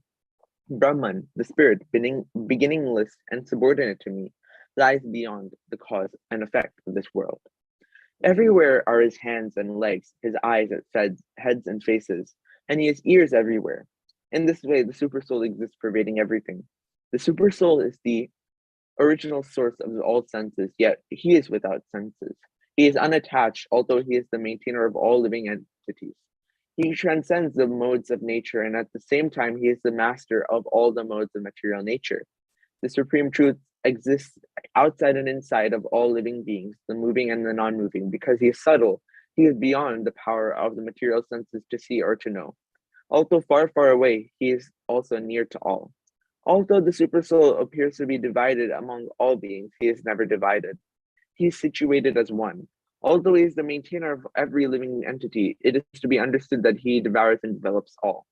He is the source of light in all luminous objects. He is beyond the darkness of matter and is unmanifested. He is the knowledge. He is the object of knowledge, and he is the goal of knowledge. He is situated in everyone's heart.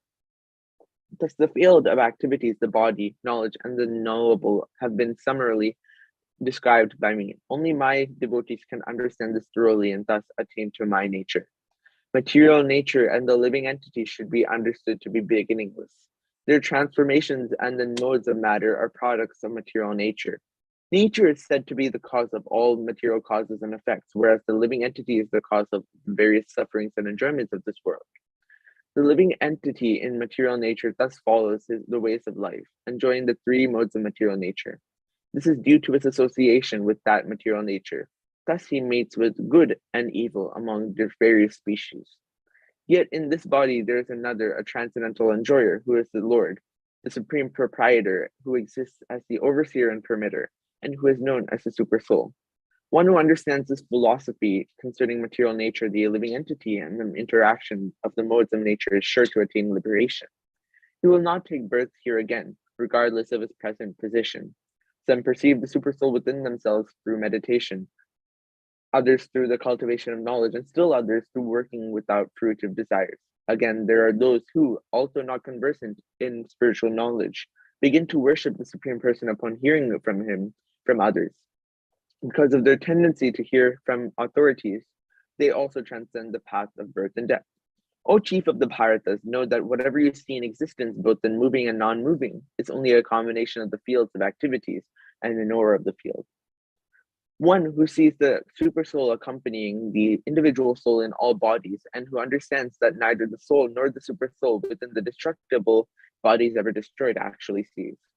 One who sees the Supersoul equally present everywhere in every living being does not degrade himself by his mind. Thus he approaches the transcendental destination.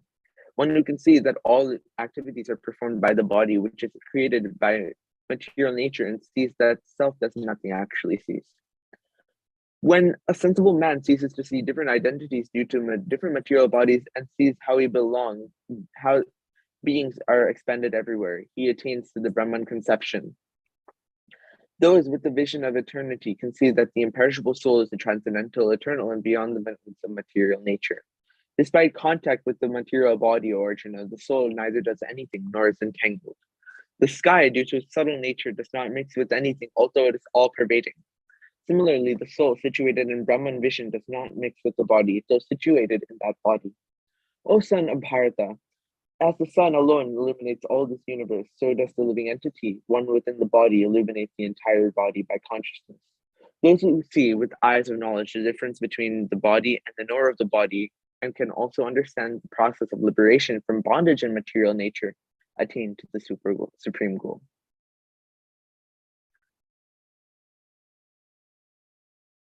Chapter 14. The three modes of material nature. Text 1.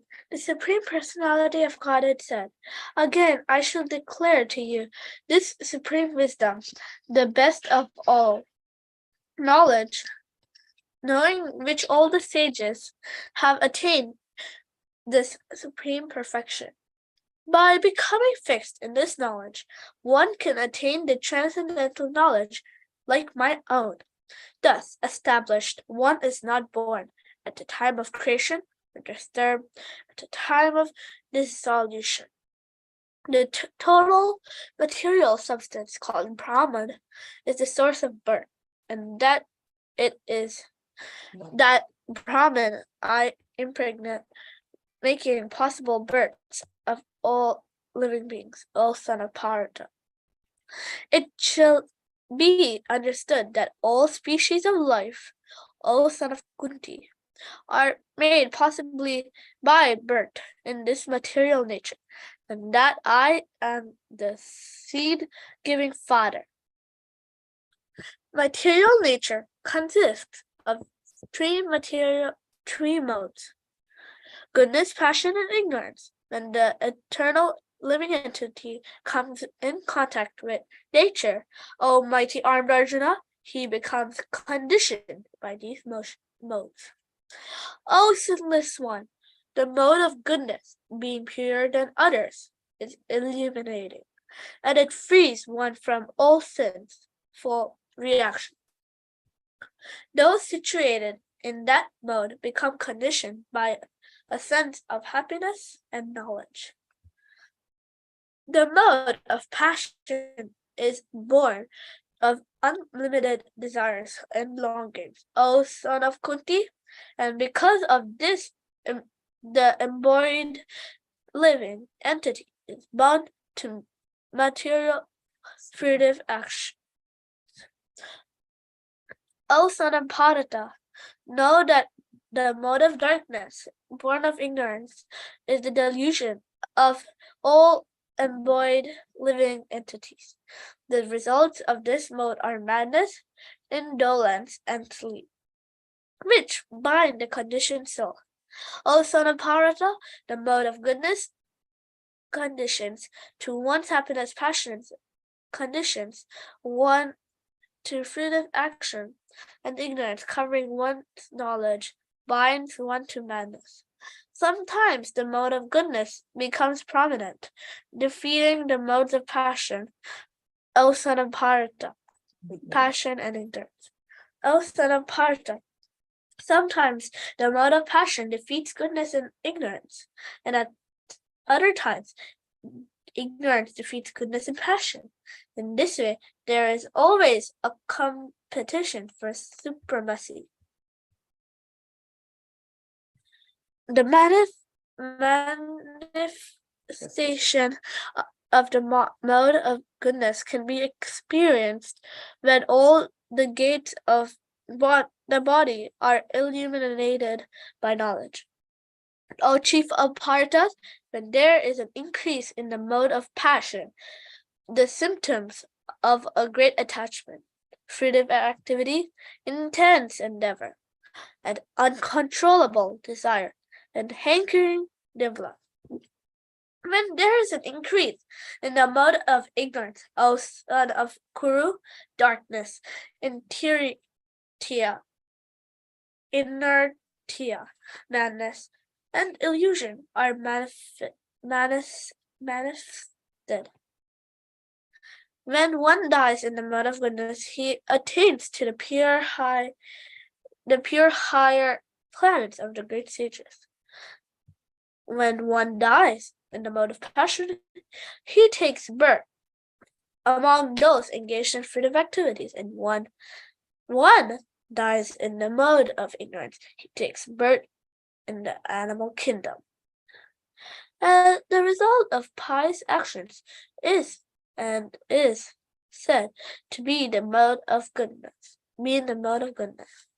But action done in the mode of passion results in misery, and action performed in the mode of ignorance results in foolishness. From the mode of goodness, real knowledge develops. From the mode of passion, greed develops. And from the mode of ignorance, develop foolishness, madness, and illusion. Those situated in the mode of goodness gradually go upward to the higher planets. Those in the mode of passion live on the earthly planet. Those in the abdominal mode of ignorance go down to the hellish world. When one properly sees that in all activities no other performer is at work, then these modes of nature, and he knows the Supreme Lord, who is transcendental to all these modes, he attains my special nature. When the embodied being is able to transcend these three modes associated with the material body, he can become free from birth, death, old age, and their distress, and can enjoy nectar even in this life. Arjuna inquired, "O my dear Lord, by which symptoms is one known to transcendental to these three modes? What is his behavior, and how does he transcend the modes of nature?" The Supreme Personality of Godhead said, "O son of Pandu, he who does not hate illumination, attachment, and delusion when they are present, or long for them when they disappear, who is unvarying and undisturbed through all these reactions of the material qualities, remaining neutral and untranscendental, knowing that the modes alone are active, who is situated in the self and regards alike happiness and distress, who looks up on a lump of earth, a stone, and a piece of gold with an equal eye, who is towards the desirable and the undesirable, who is steady, situated equally in praise, and blame, honor, dishonor, who treats alike both friend and enemy, who hath renounced all material activities. Such a person is said to have transcended in the modes of nature. One who engages in full devotional service, unfailing in all circumstances, at once transcends the modes of material nature, and thus comes to the level of Brahman. And I am the basis of the impersonal Brahman, which is immortal, imperishable, and eternal, and is the constitutional position of ultimate happiness. Chapter 15. The Yoga of the Supreme Person. The Supreme Personality of Godhead said, "It is said that there is an imperishable banyan tree that has its roots upward and its branches down, and whose leaves are the Vedic hymns. One who knows this tree is the knower of the Vedas. The branches of this tree extend downward and upward, nourished by the three modes of material nature. The twigs are the objects of the senses. This tree also has roots going down, and these are bound to the fruitive actions of human society. The real form of this tree cannot be perceived in this world. No one can understand where it ends, where it begins, or where its foundation is. But with determination, one must cut down the strongly rooted tree with the weapon of detachment. Thereafter, one must seek that place from which, having gone, one never returns in their surrender unto the Supreme Personality of Godhead, from whom everything began and from whom everything is extended since time immemorial. Those who are free from false prestige, illusion, and false association, who understand the eternal, who are done with material lust, who are freed from the dualities of happiness and distress, and who, unbewildered, know how to surrender unto that Supreme Person, attain to that eternal kingdom. That supreme abode of mind is not illumined by the sun or the moon, nor by fire or electricity. Those who reach it never return to this material world. The living entities in this conditioned world are my eternal fragmental parts. Due to conditioned life, they are struggling very hard with the six senses, which include the mind. The living entity in the material world carries his different conceptions of life from one body to another, as the air carries aromas. Thus, he takes one kind of body and again quits it to take another. The living entity, thus taking another gross body, obtains a certain type of ear, eye, tongue, nose, and sense of touch, which are grouped about the mind. He thus enjoys this particular set of sense objects. This foolish cannot enjoy how a living entity can quit his body, nor can they understand what kind of body he enjoys under the spell of the modes of nature. But one whose eyes are trained in knowledge can see all this.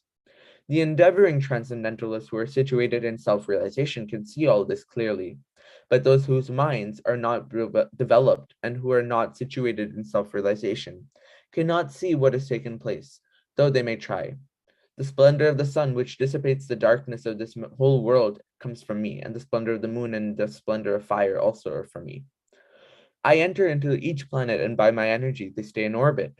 I become the moon and thereby supply the juice of life to all vegetables. I am the fire of digestion in the bodies of all living entities, and I join with the air of life, outgoing and incoming, to digest the 4 kinds of foodstuff. I am seated in everyone's heart, and from me come remembrance, knowledge, and forgetfulness. By all the Vedas, I am to be known. Indeed, I am the compiler of Vedanta, and I am the knower of the Vedas. There are 2 classes of beings, the fallible and the infallible. In the material world, every living entity is fallible. And in the living spiritual world, every living entity is called infallible. Besides these 2, there is the greatest living personality, the Supreme Soul, the imperishable Lord himself, who has entered the 3 worlds and is maintaining them. Because I am transcendental beyond both the fallible and the infallible, and because I am the greatest, I am celebrated both in the world and the Vedas as that Supreme Person. Whoever knows me to be the Supreme Personality of Godhead without doubting is the knower of everything. He therefore engages himself in full devotional service unto me, O son of Bharata. This is the most confidential part of the Vedic scriptures, O sinless one, and it is disclosed now by me. Whoever understands this will become wise, and his endeavors will know perfection.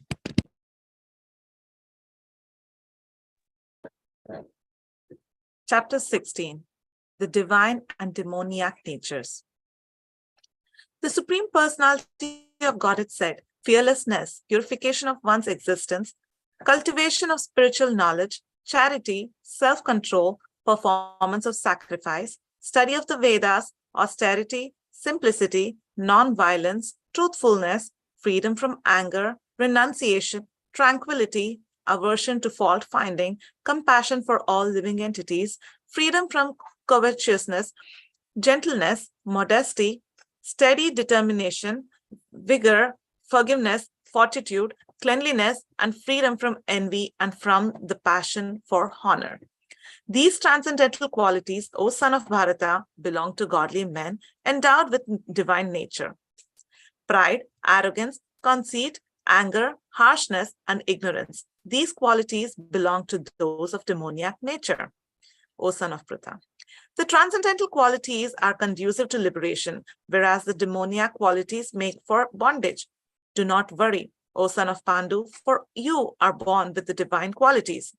O son of Pritha, in this world, there are 2 kinds of created beings. One is called divine and the other demoniac. I have already explained to you at length the divine qualities. Now hear from me of the demoniac. Those who are demoniac do not know what is to be done and what is not to be done. Neither cleanliness nor proper behavior nor truth is found in them. They say that this world is unreal with no foundation, no God in control. They say it is produced of sex desire and has no cause other than lust. Following such conclusions, the demoniac who are lost to themselves and who have no intelligence engage in unbeneficial, horrible works meant to destroy the world. Taking shelter of insatiable lust and absorbed in the conceit of pride and false prestige, the demoniac, thus illusioned, are always sworn to unclean work, attracted by the impermanent. They believe that to gratify the senses is the prime necessity of human civilization. Thus, until the end of life, their anxiety is immeasurable, bound by a network of hundreds of thousands of desires and absorbed in lust and anger. They secure money by illegal means for sense gratification. The demoniac person thinks, so much wealth do I have today, and I will gain more according to my schemes. So much is mine now, and it will increase in the future more and more. He is my enemy, and I have killed him, and my other enemies will also be killed.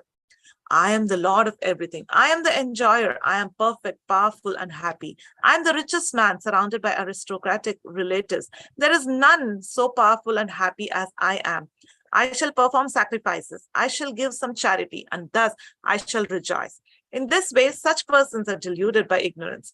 Thus, perplexed by various anxieties and bound by a network of illusions, they become too strongly attached to sense enjoyment and fall down into hell. Self-complacent and always impudent, deluded by wealth and false prestige, they sometimes proudly perform sacrifices in name only. without following any rules and regulations. Bewildered by false ego, strength, pride, lust, and anger, the demons become envious of the Supreme Personality of Godhead, who is situated in their own bodies and in the bodies of others, and blaspheme against the real religion. Those who are envious and mischievous, who are the lowest among men, I perpetually cast into the ocean of material existence into various demoniac species of life.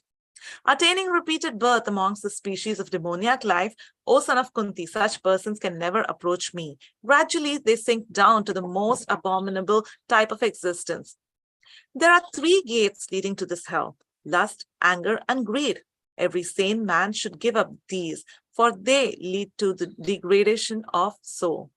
The man who has escaped these 3 gates of hell, O son of Kunti, performs acts conducive to self-realization, and thus gradually attains the supreme destination.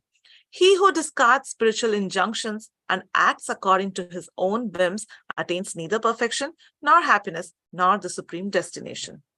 One should therefore understand what is duty and what is not duty by the regulations of the scriptures. Knowing such rules and regulations, one should act so that he may gradually be elevated. Chapter 17. The Divisions of Fate. Text 1. Arjuna inquired, O Krishna, what is the situation of those who do not follow the principles of scripture, but worship according to their own imagination? Are they in goodness, in passion, or in ignorance? The Supreme Personality of Godhead said, according to the modes of nature acquired by the unembodied soul, one's fate can be 3 kinds. Be of 3 kinds: in goodness, passion, and ignorance. Now hear about this. O son of Partha, according to one's existence under the various modes of nature, one involves in a particular kind of fate. The living being is said to be of a particular fate, according to the modes he has acquired. The men in the mode of goodness worship the demigods. Those in the mode of passion worship the demons. In the mode of ignorance worship ghosts and spirits. Those who undergo severe austerities and penances not recommended in the scriptures, performing them out of pride and egoism, who are impelled by lust and attachment, who are foolish and who torture the material elements of the body, as well as the super soul dwelling within, are known to be as demons. Even the food each person prefers of its 3 kinds, according to the 3 modes of material nature, the same is true of sacrifices, austerity, and charity. Now hear the distinctions between them. Foods dear to those in modes of goodness increase the duration of life, purify one's existence, and give strength, health, happiness, and satisfaction. Such foods are juicy, fatty, wholesome, and pleasing to the heart. Foods that are too bitter, too salt, too sour, salty, hot, pungent, dry, and burning are dear to those in the mode of passion. Food prepared more than 3 hours before being eaten, food that is tasteless, decomposed, and butchered, and food consisting remnants and untouchable things, is dear to those in the mode of darkness. Of sacrifices, the sacrifice performed according to the directions of Scripture as a matter of duty by those who desire no reward is the nature of goodness. But the sacrifice performed for some material benefit or of the For the sake of pride, O chief of the Partas, you should know to be in the mode of passion. Any sacrifice performed without regard for the directions of Scripture, without distribution of prasadam, spiritual food, without chanting of Vedic hymns and remunerations to the priests, and without faith is considered to be in the mode of ignorance. Austerity of the body consists in worship of the Supreme Lord, the Brahmins, the spiritual master, and the superiors like the father and mother, and in cleanliness, simplicity, celibacy, and non-violence. Austerity of speech consists in speaking words that are truthful, pleasing, beneficial, and not agitating to the others, and also in regularly reciting Vedic literature. And satisfaction, simplicity, gravity, self-control, and purification of one's existence are the austerities of the mind. This threefold austerity, performed with transcendental faith by men, not expecting material benefits, but engaged only for the sake of the Supreme, is called austerity and goodness. Penance, performed out of pride and for the sake of gaining respect, honor, and worship, is said to be in the mode of passion. It is neither stable or permanent. Penance, performed out of foolishness, with self-torture, or to destroy or injure others, is said to be in the mode of ignorance. Charity given out of duty, without expectation of return at the proper time and place, and to a worthy person, is considered to be in the mode of goodness. But charity performed with expectation of some return or desire for further results, or in a brooding mode, is said to be charity in the mode of passion. And charity performed at an impure place, at an improper time, to unworthy persons, or without proper attention and respect, is said to be in the mode of ignorance. From the beginning of the creation, the three words Om, Tat, Sat were used to indicate the supreme absolute truth. These three symbolic representations were used by Brahmins while chanting the hymns of the Vedas and during sacrifices for the satisfaction of the Supreme. Therefore, transcendentalists undertaking performances of sacrifice, charity, and penance in accordance with scriptural regulations begin always with Om to attain the Supreme. Without desiring fruitive results, one should perform various kinds of sacrifice, penance, and charity with the word Tat. The purpose of such transcendental activities is to get free from material entanglement. The absolute truth is the object of devotional service, and it is indicated by the word Sat. The performer of such sacrifice is also called Sat, as all works of sacrifice, penance, and charity, which, true to the absolute nature, are performed to please the Supreme Person, O son of Pritha. Anything done as sacrifice, charity, or penance without faith in the Supreme, O son of Pritha, is impermanent. It is called asat and is useless both in this life and the next.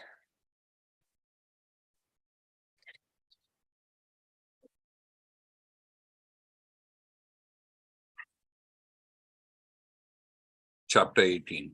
Conclusion. The perfection of renunciation. Arjuna said, O mighty armed one, I wish to understand the purpose of renunciation, Tyaga, and of the renounced order of life, Sannyasa. O killer of the Kesi demon, master of the senses.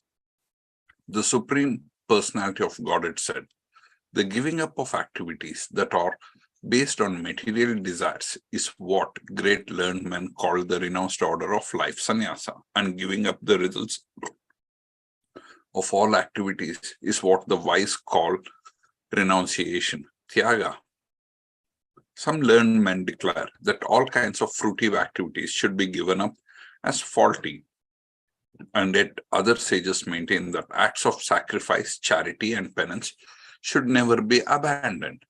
O best of the Bharatas, now hear my judgment about renunciation. O tiger among men, renunciation is declared in the scriptures to be of three kinds. Acts of sacrifice, charity, and penance are not to be given up. They must be performed. Indeed, sacrifice, charity, and penance purify even the great souls. All these activities should be performed without attachment of any expectation of result. They should be performed as a matter of duty. O son of Pritha, that's my final opinion. Prescribed duties should never be renounced. If one gives up his prescribed duties because of illusion, such renunciation is said to be in the mode of ignorance. Anyone who gives up prescribed duties as troublesome or out of fear of bodily discomfort is said to have renounced in the mode of passion. Such action never leads to the elevation of renunciation. O Arjuna, when one performs his prescribed duty only because it sought to be done and renounces all material association and all attachments to the fruit, his renunciation is said to be in the mode of goodness. The intelligent renouncer situated in the mode of goodness neither hateful or inauspicious work nor attached to the auspicious work has no doubts about work. It is indeed impossible for an embodied being to give up all activities, but he who renounces the fruits of action is called one who has truly renounced. For one who is not renounced the threefold fruits of action, desirable, undesirable, and mixed, occur after death. But those who are in the renounced order of life have no such results to suffer or enjoy. O mighty armed Arjuna, according to the Vedanta, there are 5 causes for the accomplishments of all action. Now, learn of these from me. The place of action, the body, the performer, the various senses, the many different kinds of endeavor, and ultimately the super soul. These are the 5 factors of action. Whatever right or wrong action a man performs by body, mind, or speech is caused by these 5 factors. Therefore, one who thinks himself the only doer, not considering the 5 factors, is certainly not very intelligent and cannot see things as they are. One who is not motivated by false ego, whose intelligence is not entangled, although he kills men in this world, does not kill, nor is bound by his actions. Knowledge, the object of knowledge, and the knower are the 3 factors that motivate actions. The senses, the work, and the doer are the 3 constituents of action. According to the 3 different modes of material nature, there are 3 kinds of knowledge: action and performer of action. Now, hear of them from me. That knowledge by which one undivided spiritual nature is seen in all living entities, though they are divided into innumerable forms, you should understand to be in mode of goodness. That knowledge by which one sees that in every different body there is a different type of living entity, you should understand to be in mode of passion. And the knowledge by which one is attached to one kind of work as the all in all without knowledge of the truth, and which is very meager, is said to be in the mode of darkness. That action which is regulated and which is performed without attachment, without love or hatred, and without desire for fruitive results is said to be in mode of goodness. But action performed with great effort by one seeking to gratify his desires and enacted from a sense of false ego is called action in mode of passion. That action performed in illusion, in disregard of scriptural injunction, and without concern for future bondage or for violence or distress caused to others is said to be in mode of ignorance. One who performs his duty without association with the mode of material nature, without false ego, with great determination and enthusiasm, and without wavering in success or failure, is said to be a worker in the mode of goodness. The worker who is attached to the work and the fruits of work, desiring to enjoy those fruits, and who is greedy, always envious, impure, and moved by joy and sorrow, is said to be in the mode of passion. The worker who is always engaged in work against the injunctions of the scriptures, who is materialistic, obstinate, cheating, and expert in insulting others, and who is lazy, always morose, and procrastinating, is said to be a worker in the mode of ignorance. I repeat, the worker who is always engaged in work against the injunctions of the scriptures, who is materialistic, obstinate, cheating, and expert in insulting others, and who is lazy, always morose, and procrastinating, is said to be a worker in the mode of ignorance. O winner of wealth, now please listen as I tell you in detail of different kinds of understanding and determination according to the three modes of material nature. O son of Pritha, that understanding by which one knows what ought to be done and what ought not to be done, what is to be feared and what is not to be feared, what is binding and what is liberating, is in the mode of goodness. O son of Pritha, that understanding which cannot distinguish between religion and irreligion, between action that should be done and action that should not be done, is in the mode of passion. That understanding which considers irreligion to be religion and religion to be irreligion under the spell of illusion and darkness and strives always in the wrong direction, O Pritha, is in the mode of ignorance. O son of Pritha, that determination which is unbreakable, which is sustained with steadfastness by yoga practice, and which thus controls the activities of the mind, life, and senses, is determination in mode of goodness. But that determination by which one holds to fruitive results in religion, economic development, and sense gratification is of the nature of passion, O Arjuna. And that determination which cannot go beyond dreaming, fearfulness, lamentation, moroseness, and illusion, such unintelligent determination, O son of Pritha, is in the mode of darkness. O best of the Bharatas, now please hear from me about the three kinds of happiness by which the conditioned soul enjoys and by which he sometimes comes to the end of all distress. That which in the beginning may be just like poison, but at the end is just like nectar, and which awakens one to self-realization, is said to be happiness in the mode of goodness. That happiness which is derived from contact of the senses with their objects and which appears like nectar at first but poison at the end, is said to be in the nature of passion. And that happiness which is blind to self-realization, which is delusion from beginning to the end, and which arises from sleep, laziness and illusion is said to be in the nature of ignorance. There is no being existing either here or among the demigods in the higher planetary systems, which is freed from these three modes born of material nature.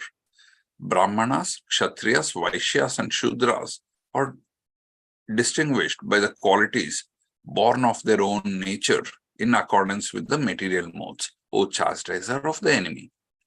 Peacefulness, self-control, austerity, purity, tolerance, honesty, knowledge, wisdom, and religiousness. These are the natural qualities by which the Brahmanas work. Heroism, power, determination, resourcefulness, courage in battle, generosity, and leadership are the natural qualities of the work for the Kshatriyas. Farmings, cow protection, and business are the natural work for the Vaishyas, and for the Shudras, there are labor and service to others. By following his qualities of work, every man can become perfect. Now please hear from me how this can be done. By worship of the Lord, who is the source of all beings, who is all-pervading, a man can attain perfection through performing his own work. It is better to engage in one's own occupation, even though one may perform it imperfectly, than to accept another's occupation and perform it perfectly. Duties prescribed according to one's nature are never affected by sinful reactions. Every endeavor is covered by some fault, just as fire is covered by smoke. Therefore, one should not give up the work born of his nature. O son of Kunti, even if such work is full of fault. One who is self-controlled and unattached and who disregards all material enjoyments can obtain by practice of renunciation the highest perfect stage of freedom from reaction. O son of Kunti, learn from me how one who has achieved this perfection can attain to the supreme perfectional stage, Brahman, the stage of highest knowledge, by acting in the way I shall now summarize.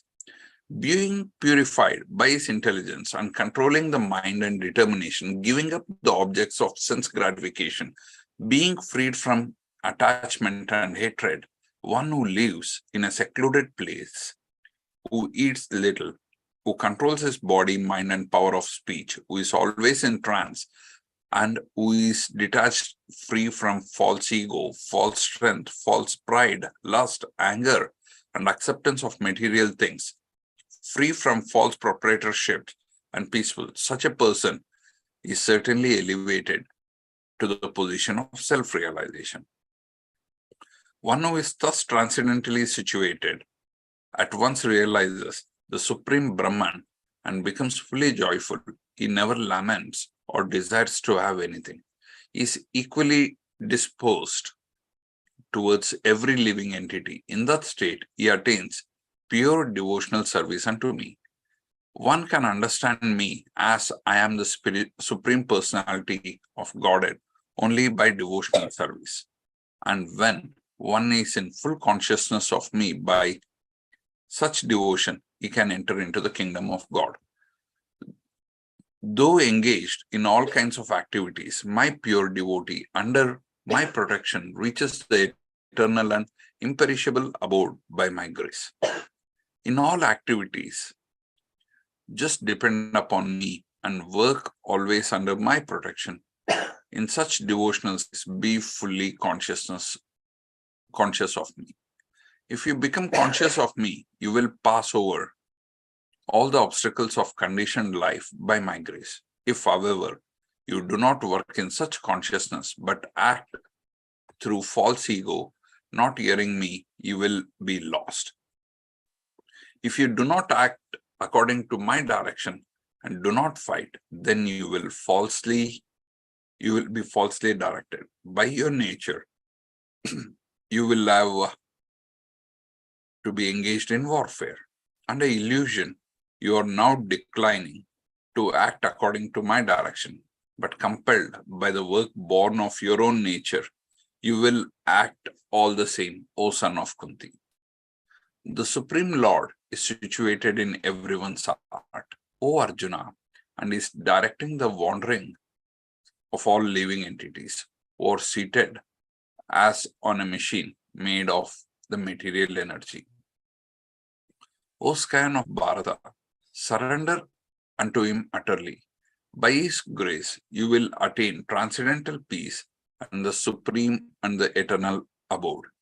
Thus, I have explained to you knowledge still more confidential.